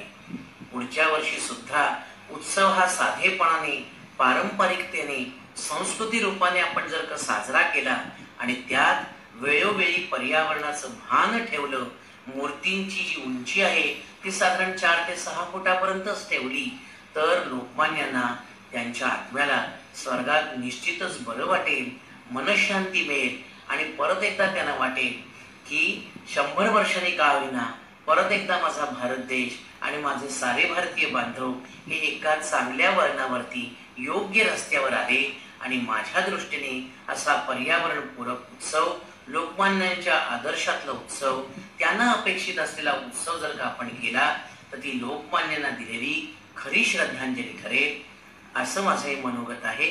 धन्यवाद. जय हिंद, जय भारत. 70 मुलांसमोर सादर होई जिचे अध्यापन, आजही आनंदे करते मदत, कॉलेजचे होई आवाहन. एक लोकमान्यांची हिंदी कविता, श्रवण मग्न होऊया शोभा सराफला ऐकता. तिलक बार गंगाधर तुमको शत शत बार प्रणाम हमारा, शत शत बार प्रणाम हमारा. पराधीनता के बंधन में बंदी थी जब भारत माता, तुमने तन मन धन अर्पित कर देश प्रेम से जोड़ा नाता. स्वतंत्रता है अधिकार जन्म से, स्वतंत्रता है अधिकार जन्म से, दिया यही जन जन को नारा. तिलक बार गंगाधर तुमको शत शत बार प्रणाम हमारा, शत शत बार प्रणाम हमारा. आजादी के घोर युद्ध में बने एक अविचल सेनानी, लड़े अनेक अत्याचारों से, हार नहीं जीवन में मानी. सुन संदेश क्रांति का तुमसे, जान उठा था भारत सारा. तिलक बार गंगाधर तुमको शत शत बार प्रणाम हमारा, शत शत बार प्रणाम हमारा. तुमने गीता का रहस्य भी बड़ी सरलता से समझाया, मिटा अविद्या का अंधकार ये नवल ज्ञान का दीप जलाया. युग युग तक सारी दुनिया में अमर रहेगा नाम तुम्हारा, युग युग तक सारी दुनिया में अमर रहेगा नाम तुम्हारा. तिलक बार गंगाधर तुमको शत शत बार प्रणाम हमारा, शत शत बार प्रणाम हमारा, शत शत बार प्रणाम हमारा. चला तर मंडळी, आता ऐकूया साक्षात लोकमान्य टिळकांचा आवाज. आश्चर्य वाटले ना? पण हे त्यांचे 97 वर्षापूर्वीचे भाषण आपल्याला ऐकायला युट्यूबमुळे शक्य झाले आहे बरं का. चला तर ऐकूया स्वतः लोकमान्यांचा आवाज आणि तृप्त करूया आपल्या कानांना. ऐकूया लोकमान्य टिळक.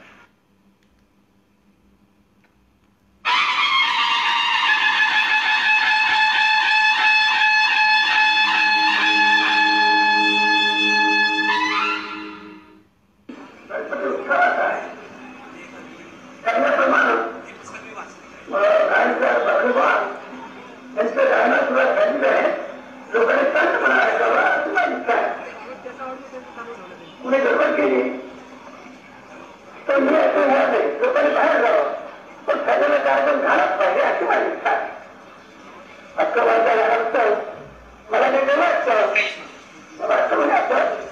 महाराज होते तथापि ही कला मोठी आहे असे अभिप्राय आहे असं मला वाटतं. म्हणजे काय होतंय त्याबद्दल मला अभिमान आहे की ही जरी माझी चुका आहे तथापि या जगामध्ये थोडासा विचार करावा असं मला वाटतं. म्हणून राष्ट्रवाद सरकार मी उद्यान संधी दिली आणि मुळाचा विषय आले आणि कार्यक्रम लक्षात काढलेला आहे काम केलेलं आहे. असं सर्वात अत्यंत त्यांचा आभार मानतो आणि गणपतीनं अत्यंत वेगानं सोडता येते त्यांनी वारंवार असा प्रश्न उठावा म्हणून समाजाला लागतो. नमस्कार.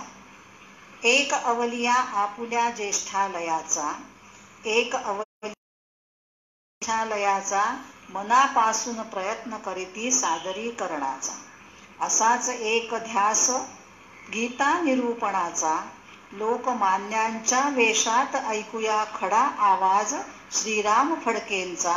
श्रीराम फडकें.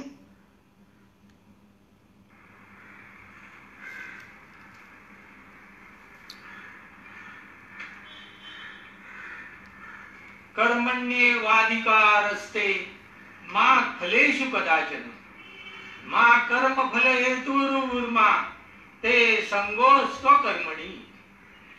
कर्म करणं हेच तुझं ध्येय आहे. त्याच्या फळाची अपेक्षा बाळगण्याचा तुला अधिकार नाही. कर्मातून काय मिळणार याचा विचार तू मानू नकोस. तसेच कर्म न आचरण्याचे ठरवू नकोस. नहि ज्ञानेन सदृशम पवित्रमिह विद्यते तत्स्वयं योग संसिद्ध कालेनात्मनि विंदती. ज्ञानासारखं पवित्र दुसरं काहीही नाही. ज्यानं कर्मयोग आत्मसात केलाय त्याला ज्ञान आपोआपच प्राप्त होतं. परित्राणाय साधूनां विनाशाय च दुष्कृतां धर्म संस्थापनार्थाय संभवामी युगे युगे.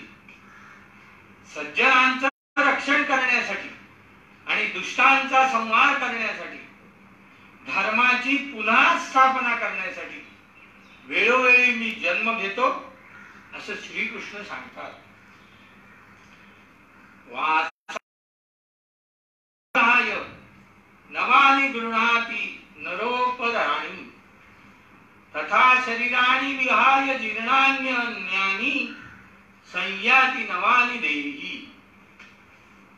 माणूस ज्याप्रमाणे कपडे जुने झाले की ते टाकून नवे कपडे घालतो त्याचप्रमाणे आत्मा सुद्धा जीर्ण झालेले शरीर टाकून नव्या शरीरात प्रवेश करतो. यातून काय बोध घ्यायचा? शरीराचा मोह ठेवू नये आणि याचे फाट सोचलेही पुरवू नये. म्हणजेच आत्मा हा शरीरापेक्षा श्रेष्ठ आहे. तार मिळाली. मनाला आत मोठा धक्का बसला. कितीही संकट आली तरी मी शांतपणे सोसत असतो. पण खरं सांगतो ह्या बातमीने मी अगदी हादरून गेलोय. आपण हिंदू लोक नवऱ्याच्या आधी बायको गेली हे व्हावं तसंच झालं असं कोणीही म्हणणार. पण मरण समयी मी जवळ नाही इतकंच नव्हे तर मी बंदिवासात असावं याचं दुःख वाटतं. पण हे होणारच होतं. आज माझ्या जीविताचा एक भाग समाप्त झाला. तिची उत्तर क्रिया यथासांग करावी. तिच्या इच्छेप्रमाणे तिची अस्थी प्रयाग किंवा काशी येथे विसर्जित कराव्या. यदा यदा हि धर्मस्य ग्लानिर्भवति भारत अभ्युत्थानम धर्मस्य तदात्मानं सृजाम्यहम्. जेव्हा जेव्हा जगात धर्माचा म्हणजे सदाचाराचा नाश व्हायला लागतो आणि अधर्माचं राज्य वाढतं तेव्हा तेव्हा मी पृथ्वीवर अवतरतो असं श्रीकृष्ण म्हणतात. आणि तेव्हा तेव्हा आपण पृथ्वीवर अवतार घेऊन काय कार्य करायचं तेही श्रीकृष्ण स्पष्ट करतात.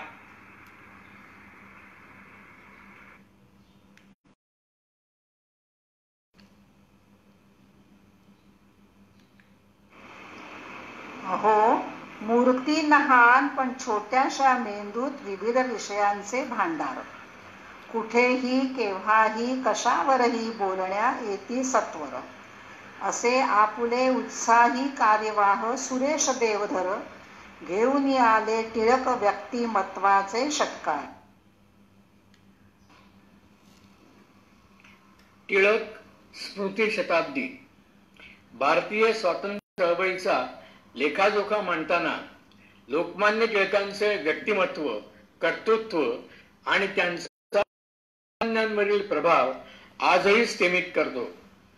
त्यापुढे भक्तिभावानं आपण नतमस्तक होतो. टिळकांचं करारे व्यक्तिमत्व आणि प्रखर बुद्धिमत्ता ब्रिटिशांना कधीही शरण गेली नाही. आज 1 ऑगस्ट 2020 रोजी टिळकांच्या मृत्यूला 100 वर्ष पूर्ण झाली आहे. त्यानिमित्ताने भारतीय स्वातंत्र्य चळवळीतील टिळक युगाचा विविधांगी वेध घेण्याचा हा प्रयत्न. टिळकांचा अर्थविचार. केसरीतील आपल्या लेखातून लोकमान्यांनी अनेक विद्या क्षेत्रांची दारं सामान्य मराठी वाचकांसाठी किलकिली केली. अर्थशास्त्र हाही त्यातील महत्वाचा विषय. शेतसारा, कर रचना, उद्योगधंदे, शेती, दुष्काळ, गरिबी, कामगार, चलन अशा बहुविध आर्थिक विषयांवर लोकमान्यांनी मुबलक लिखाण केलं आहे. आंतरराष्ट्रीय टिळक.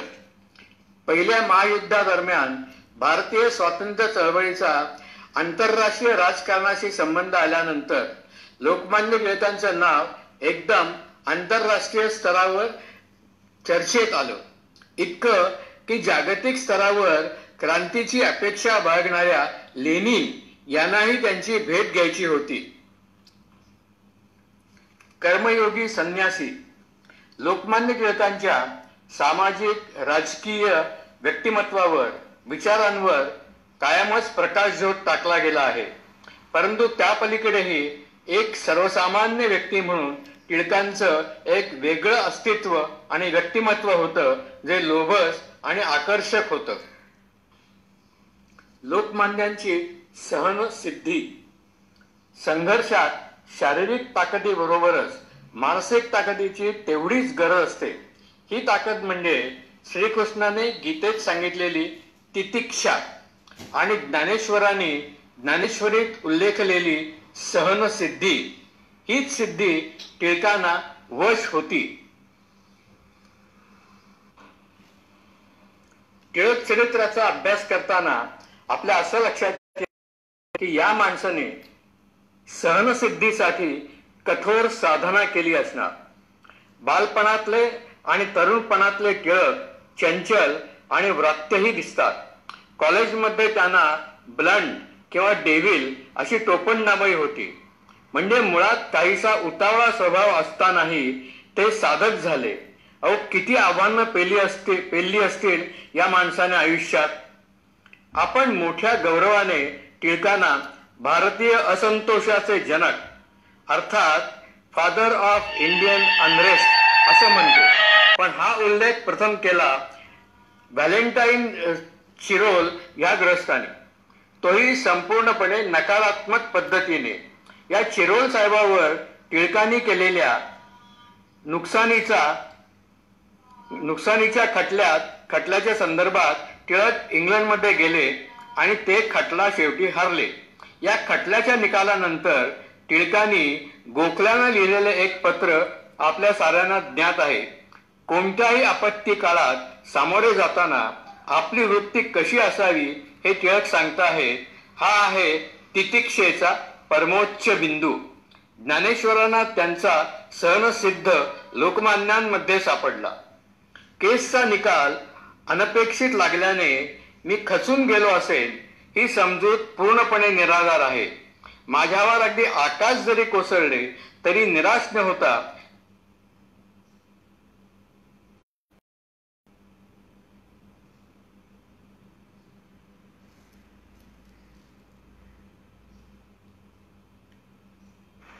भारतीय शिक्षण मंडळी एकत्र आलो, साहित्य वाचन यावर बोलू लागलो. ज्यांचे वाचन लेखन अफाट असे, नचिकेळकरांचे पुस्तक वाचून विचार आज मांडत असे. सादर करीत आहेत वर्षा लिमये.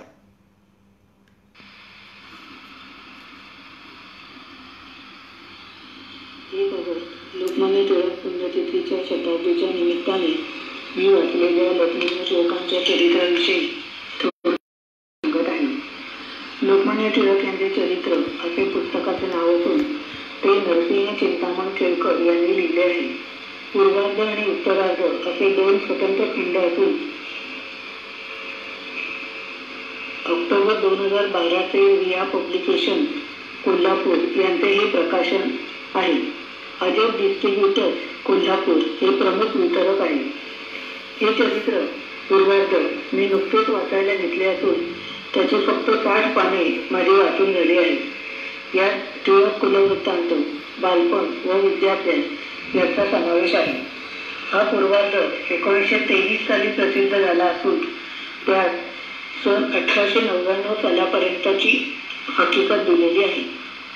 दिनांक 24 ऑगस्ट 1920च्या केसरीमध्ये लोकमान्य टिळकांचे चरित्र लिहिण्याचा संकल्प लेखकाने 1923 रोजी चरित्र सादर करून तो संकल्प पूर्ण केला आहे. प्रकरणवार साधारण प्रचूर माहिती देण्याची पद्धत या चरित्र ग्रंथात वापरली आहे.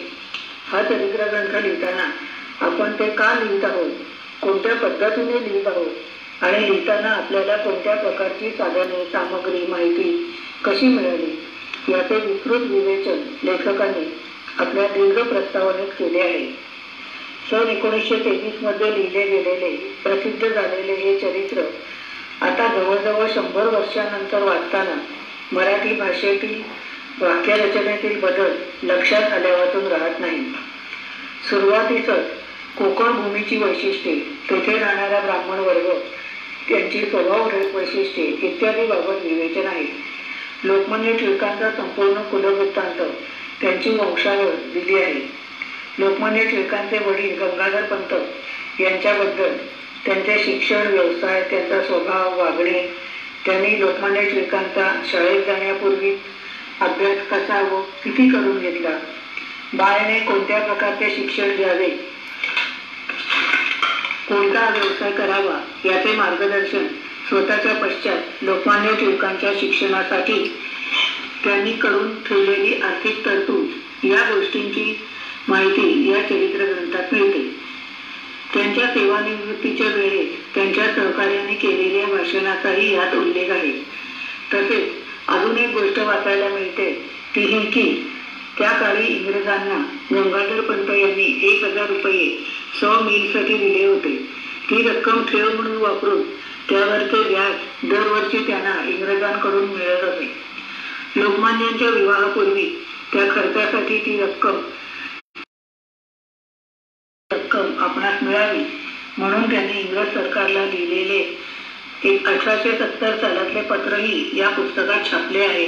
ते वाचण्यासारखे आहे. लोकमान्य टिळक यांची स्वभाव वैशिष्ट्ये, अभ्यासाची पद्धत विस्तृतपणे या चरित्रात आली आहे. टिळक अभ्यासात स्वतंत्र वृत्तीचे होते. परीक्षेतील उदाहरणे जी अवघड असतील तीच ते सोडवायचे. थोडक्यात पण निवडक वाचायचे. एकदा व्याकरणाविषयी चर्चा सुरू असताना टिळकांनी अनेक व्याकरणातील नियमांची निवड करून एक नवा प्रबंध बनविला व तो पुष्कळ लोकांना पसंत पडला. कॉलेजमधील पहिले वर्ष टिळकांनी व्यायाम करून स्वतःची प्रकृती सुधारण्यासाठी वापरली. ती तालीम त्यांना पुढे आयुष्यात उपयोगी पडली. टिळकांच्या वेळी डेक्कन कॉलेजात शिकणाऱ्या त्यांच्या काही सहअध्यायांची नावे माहिती यात दिली आहे. पण याबाबत लेखक सांगतात की पुढे सार्वजनिक चरित्रक्रमात जे यश स्वतः टिळकांना मिळाले ते यापैकी कोणालाही मिळाले नाही. कारण जगात स्वतःच्या बुद्धीपेक्षा तिचा सदुपयोग हाच अधिक श्रेष्ठ आहे. कॉलेजमध्ये स्कॉलर मंडळी टिळकांचे नाव होते. दरमहा 10 रुपये स्कॉलरशिप त्यांना मिळत असे. तेव्हा कॉलेजात शिकवणाऱ्या प्राध्यापकांबद्दलही माहिती या चरित्रात आली आहे. तसेच लोकमान्य टिळकांची जन्मकुंडली, राशीकुंडलीही यात आहे. टिळकांनी शाळेत केलेली संस्कृत कविता, टिळकांचे संभाषण प्रसंग, त्यांच्या मित्रांनी त्यांच्या आठवणी अशी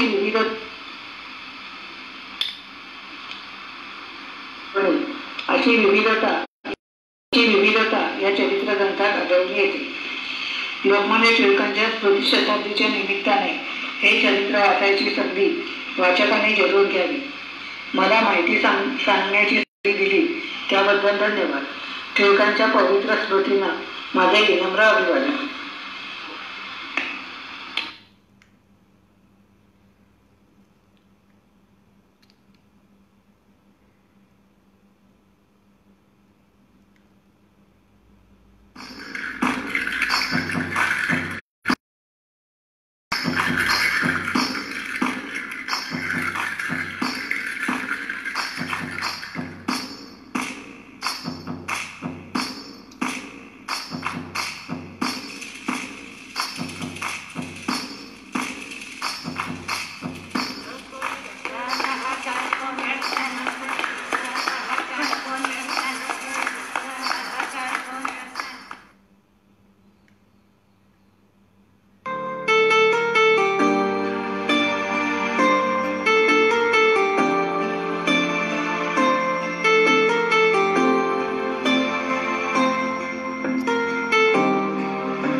गायन असो वा असो वक्तृत्वाची झलक, एकदा काम दिले की ते करण्या ज्यांची बुद्धी तल्लख. आपुल्या स्पष्ट बाणेदार आवाजाने घेऊन आले, अविनाश ओगलेंच्या पत्र वाचनाने थक्क केले, असे हे श्री मुकुंद वैद्य.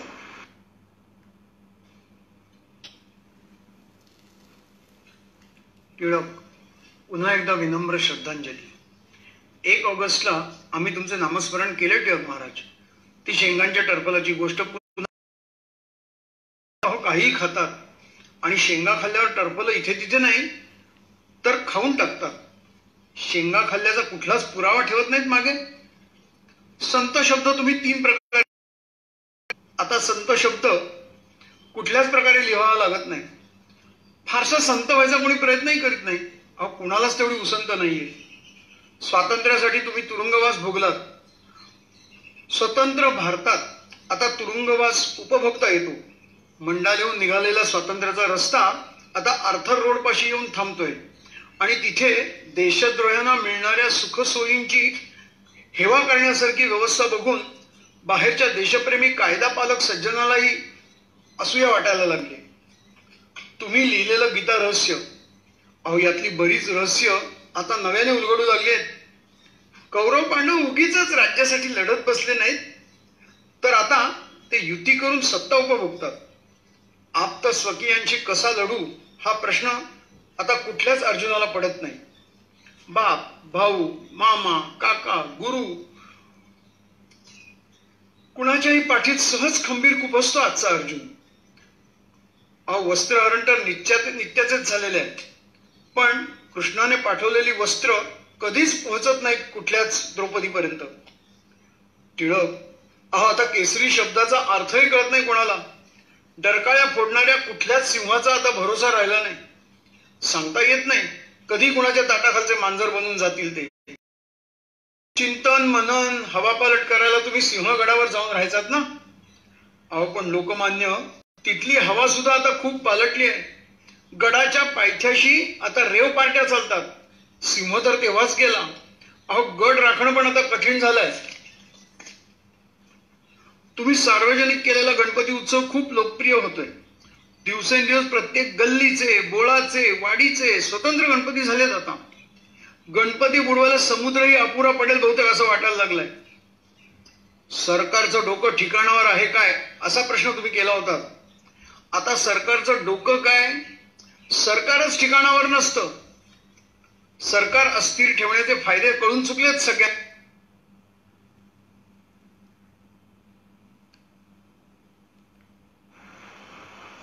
करावके असोवाधित रामायण, करावके असोवाधित रामायण, ज्यात समरस होऊनी सादर करीती गायन. आज वक्तृत्वाचा एक पैलू उमगला, घेऊन आले टिळकांच्या अप्रकाशित माहितीला सादर करीत आहेत अनिल ताटके. 1885 मध्ये झालेल्या डेक्कन कॉलेजच्या वार्षिक समारंभानंतर नदीवर पोहणाऱ्या मंडळींच्या शर्यती लागल्या होत्या. टिळकाने अर्थात त्याच्यात सहभाग घेतला होता.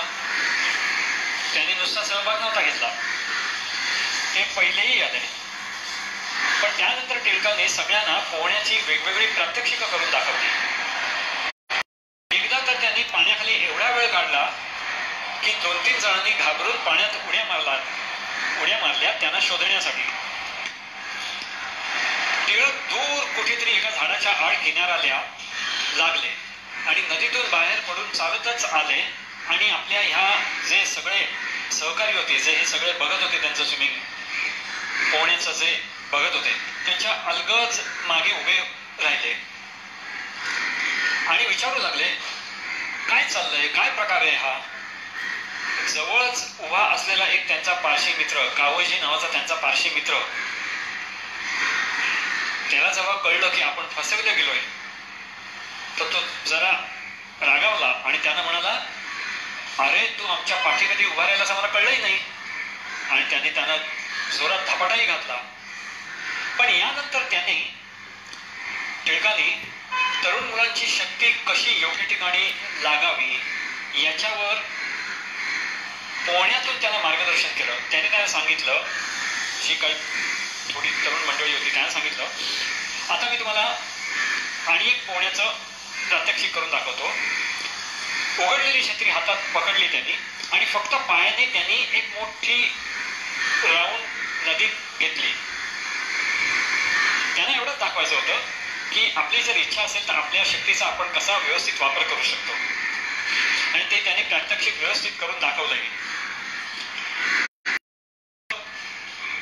तिसरी आठवण मी सांगतो तुम्हाला, टिळकांचं लेखनावर एवढं प्रभुत्व होतं,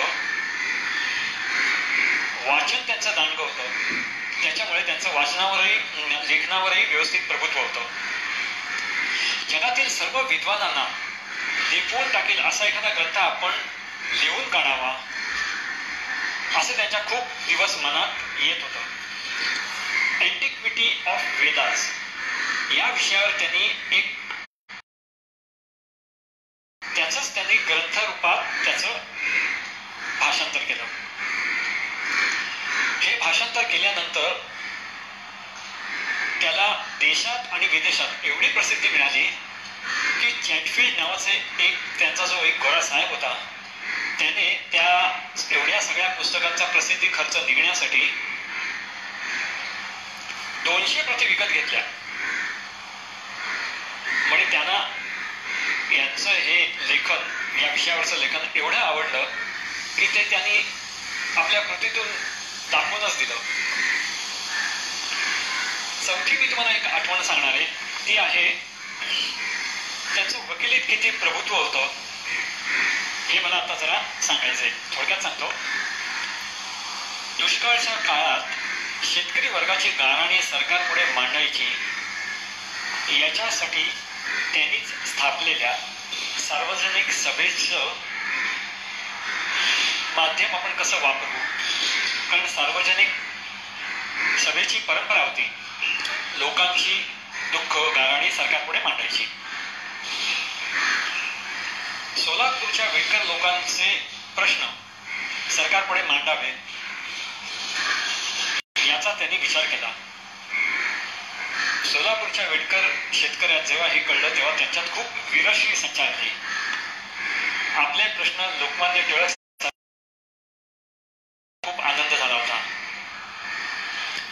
ब्रूक नावाचे जे न्यायाधीश होते त्यांनीही या गोष्टीची दखल घेतली की शेतकऱ्यांचे प्रश्न टिळक आता मांडतायत. गोरे लोक, गोरे साहेब टिळकाला खूप घाबरायचे, कारण त्यांची जे तत्वनिष्ठ त्यांचा जो लढा असायचा त्याच्यात गोरे खूप कमी पडायचे, कारण यांचा अभ्यासच एवढा दांडगा होता.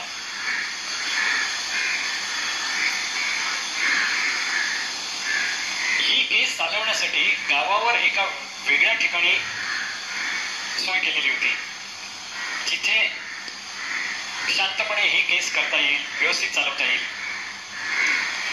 मुळात तिथे खूप शेतकरी जमले होते आणि खूप टिळक महाराजकीचा असा गोंधळ चालू होता. रोग साहेबांनी त्यांना सांगितलं, तुमच्या लोकांना जरा आवरा, विनंती करा. टिळकांनी त्यांना सांगितलं, लोकांना सांगितलं, मला जरा केस चालवायची, तुम्ही जर आता थोडा वेळ शांत राहा. केस संपेपर्यंत एवढी शांतता होती की ब्रुक साहेब पण चकित झाले. आत आल्यावर त्यांनी कोर्टरूम मध्ये आल्यावर टिळकांनी केस चालू ठेवली आणि त्यांनी जो आपला बचाव मांडला शेतकऱ्यांचा, त्याच्यावर ते केस तर जिंकलेच, पण ब्रुक साहेब पण खूप खुश झाले त्यांचा. आणि ब्रुक साहेब त्यांना विश्वासात घेऊन म्हणाले, तुम्ही जशी आरोपींची सुटका केली आहे, जसा तुम्ही बचाव मांडला, त्यावरून मी खूपच प्रभावित झालोय. टिळकांचा जनमानसावरचा प्रभाव बघून ब्रुक साहेबांना पण इंग्लिश इतिहासात 7 बिशपांच्या खटल्याची एक केस आठवली आणि ते त्यांच्याबरोबर त्यांनी चर्चा केली. नमस्कार मंडळी, युगपुरुषास आदरांजली वाहण्याच्या या कार्यक्रमाच्या शेवटास आपण आता येऊन पोहोचलो आहोत. लोकमान्य टिळकांचा कार्यक्रम आणि पोवाडा नाही असे चालणारच नाही, नाही का? तेव्हा एक पोवाडा सादर करण्याचा हा केलेला एक प्रयत्न. टिळकांवरील पोवाडा सादरीकरणास आला, टिळकांवरील पोवाडा सादरीकरणास आला, थेट कोल्हापूरहून एक शाहीर, त्याचे नाव असे हेमंत वठारकर. सुंदर चाल स्वतःच लावली, सुंदर चाल स्वतःच लावली, तबल्याची साथ पित्याने दिली. ऐकूया टिळकांचा पोवाडा, रक्त उसळू धडधडा, देशभक्तीची दारे उघडा, गाऊ गीते त्यांची फडफडा, लोकमान्यांची गीते. लोकमान्य पोवाड्याच्या संगतीने ही टिळकांना वाहिलेली आदरांजली. पोवाड्याचे बोल आहेत: नमन हो स्वातंत्र्य देवीला, भारत मातेला, पुण्यभूमीला, तिजसाठी प्राण जाने दिला, साठी प्राण जाने दिला. ऐकूया हेमंत वठारकर याच्याकडून. नमस्कार, मी हेमंत श्रीपाद वठारकर आपल्या समोर नवीन पोवाडा सादर करतोय. हा लोकमान्य टिळकांच्या वरती हा पोवाडा आहे. याला संगीतबद्ध केले मी स्वतः हेमंत वठारकर. तसेच मला या पोवाड्याला चाल लावण्याची जी थोडी मदत केली ती माझी मिसेस हर्षदा वठारकर. तसेच तबल्यावरती आहेत माझे वडील श्रीपाद गणेश वठारकर. आणि हा जो मला पोवाडा ज्यांनी सुचवला त्या सौ अलका वठारकर मुंबई.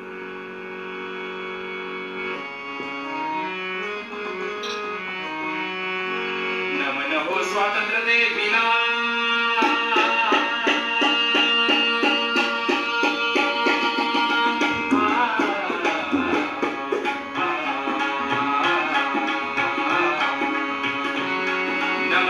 स्वातंत्र्य देवीला, नमन हो स्वातंत्र्य देवीला, नमन हो स्वातंत्र्य देवीला, नमन हो स्वातंत्र्य देवीला,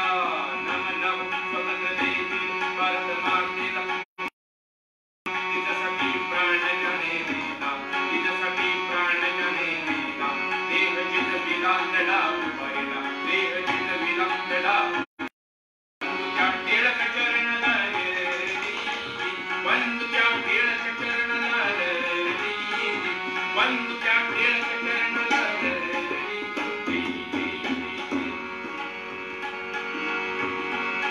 अंगप्रभुत्वाचा होता काळ,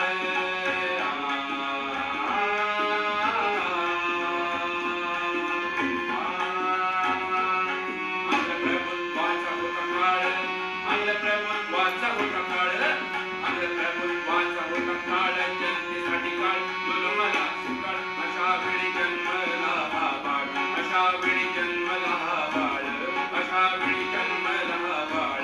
देशभक्तीचा हा नाळ, देशभक्तीचा हा नाळ,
आता वळूया आजच्या कार्यक्रमाच्या समारोप. मला खात्री आहे आपणा सर्वांना आजचा कार्यक्रम आवडलाच असेल. खरं तर एवढ्या महान व्यक्तीवर कार्यक्रम करायचा म्हणजे जरासं टेन्शनच आलं होतं. पण यासाठी आपल्याच सभासदांनी आम्हाला आपले विचार, काव्य, गायन, कथा या माध्यमातून सहकार्य केले. श्री चाफेकर यांनी तर आठवणींनी आपले भाषण साताऱ्याहून पाठवले. अशा या सर्व वक्त्यांनी सोबत सतत साथीला असणारे आमचे विलास महाडिक, जे शनिवार गेला की पुढच्या शनिवारची आस त्यांना लागले, त्यांच्या फोटोंची करामत आणि सध्या त्यांच्या साथीला असलेले खेडेकर या कार्यक्रमाला लागला. आजच्या कार्यक्रमातील सहभागी सभासद व फोटोग्राफर यांचे आम्ही आभार मानतो. अहो, आभार तुमचे मानू कसे, आभार तुमचे मानू कसे, तुम्ही तर आमचेच आहात ना, तुम्ही तर आमचेच आहात. पण म्हणतात ना, थेंबा थेंबाने तलाव भरतो, थेंबा थेंबाने तलाव भरतो, हाता हाताने कार्यक्रम फुलतो. जे जे आहेत या कार्यक्रमाचे शिल्पकार, जे जे आहेत या कार्यक्रमाचे शिल्पकार, त्यांचे मानतेच बाई या मोडवर आभार, त्यांचे मानतेच बाई या मोडवर आभार. नमस्कार मंडळी. कार्यक्रमामधील सहभागी कलाकारांचे आणि मदत करणाऱ्या सर्व सभासदांचे आभार तर मानून झाले, पण जाता जाता या 4 ओळी आपल्यासाठी. लॉकडाऊन मध्येही सतत बरसणाऱ्या ज्येष्ठालयातील मनोरंजन धारामध्ये, लॉकडाऊन मध्येही सतत बरसणाऱ्या ज्येष्ठालयातील मनोरंजन धारांमध्ये मिळतात तुमचे हरवलेले क्षण, मग अलगद का होईना भरून येतं तुमचं मन, मग अलगद का व्हॉट्सअप कार्यक्रमाची ही सर तुम्हाला आनंदाने चिंब करते. सभासदांच्या सादरीकरणाने मनात गारवा निर्मिते. आयोजकांच्या विविध कार्यक्रमांचे इंद्रधनुष्य तुमच्या आयुष्यात निरनिराळे रंग भरून जातं. प्रत्यक्ष नाही, पण अशा एकत्र येण्यानं दुरावलेल्या नात्यांमध्ये आपले पण येतं. कधी घुमतात गाण्यांचे सूर, तर कधी येतो व्याख्यानांचा पूर. जपून ठेवा स्वामी माझ्या ज्येष्ठालय सभासदांचा नूर, जपून ठेवा स्वामी माझ्या ज्येष्ठालय सभासदांचा नूर. धन्यवाद. आता आपण कार्यक्रमाची सांगता करूया प्रार्थनेने. दुरितांचे तिमिर जाओ, विश्वस्वधर्म सूर्ये पाहो, जो जे वांछील तो ते दाहो, प्राणी जात सर्वेत्र सुखिनः सन्तु, सर्वे सन्तु निरामया, सर्वे भद्राणि पश्यन्तु, मा कश्चित् दुःखमाप्नुयात्. ओम शांती शांती शांती. निरोप घेण्यापूर्वी 2 सूचना. आज 1 ऑगस्ट, मंगला सुधीर जोशी आणि अविनाश भावे यांचा आज वाढदिवस. तेव्हा आपण त्यांना शुभेच्छा देऊया आणि एकदा टाळ्या वाजवूया. जीवेत शरद शतम. आता आपण भेटणार आहोत पुढील शनिवारी 8 तारखेला. गोकुळ अष्टमी निमित्त एक कार्यक्रम सादर करणार आहेत श्रीयुत व सौ अनुराधा कानडे. तेव्हा आपण भेटूया पुढील शनिवारी. धन्यवाद.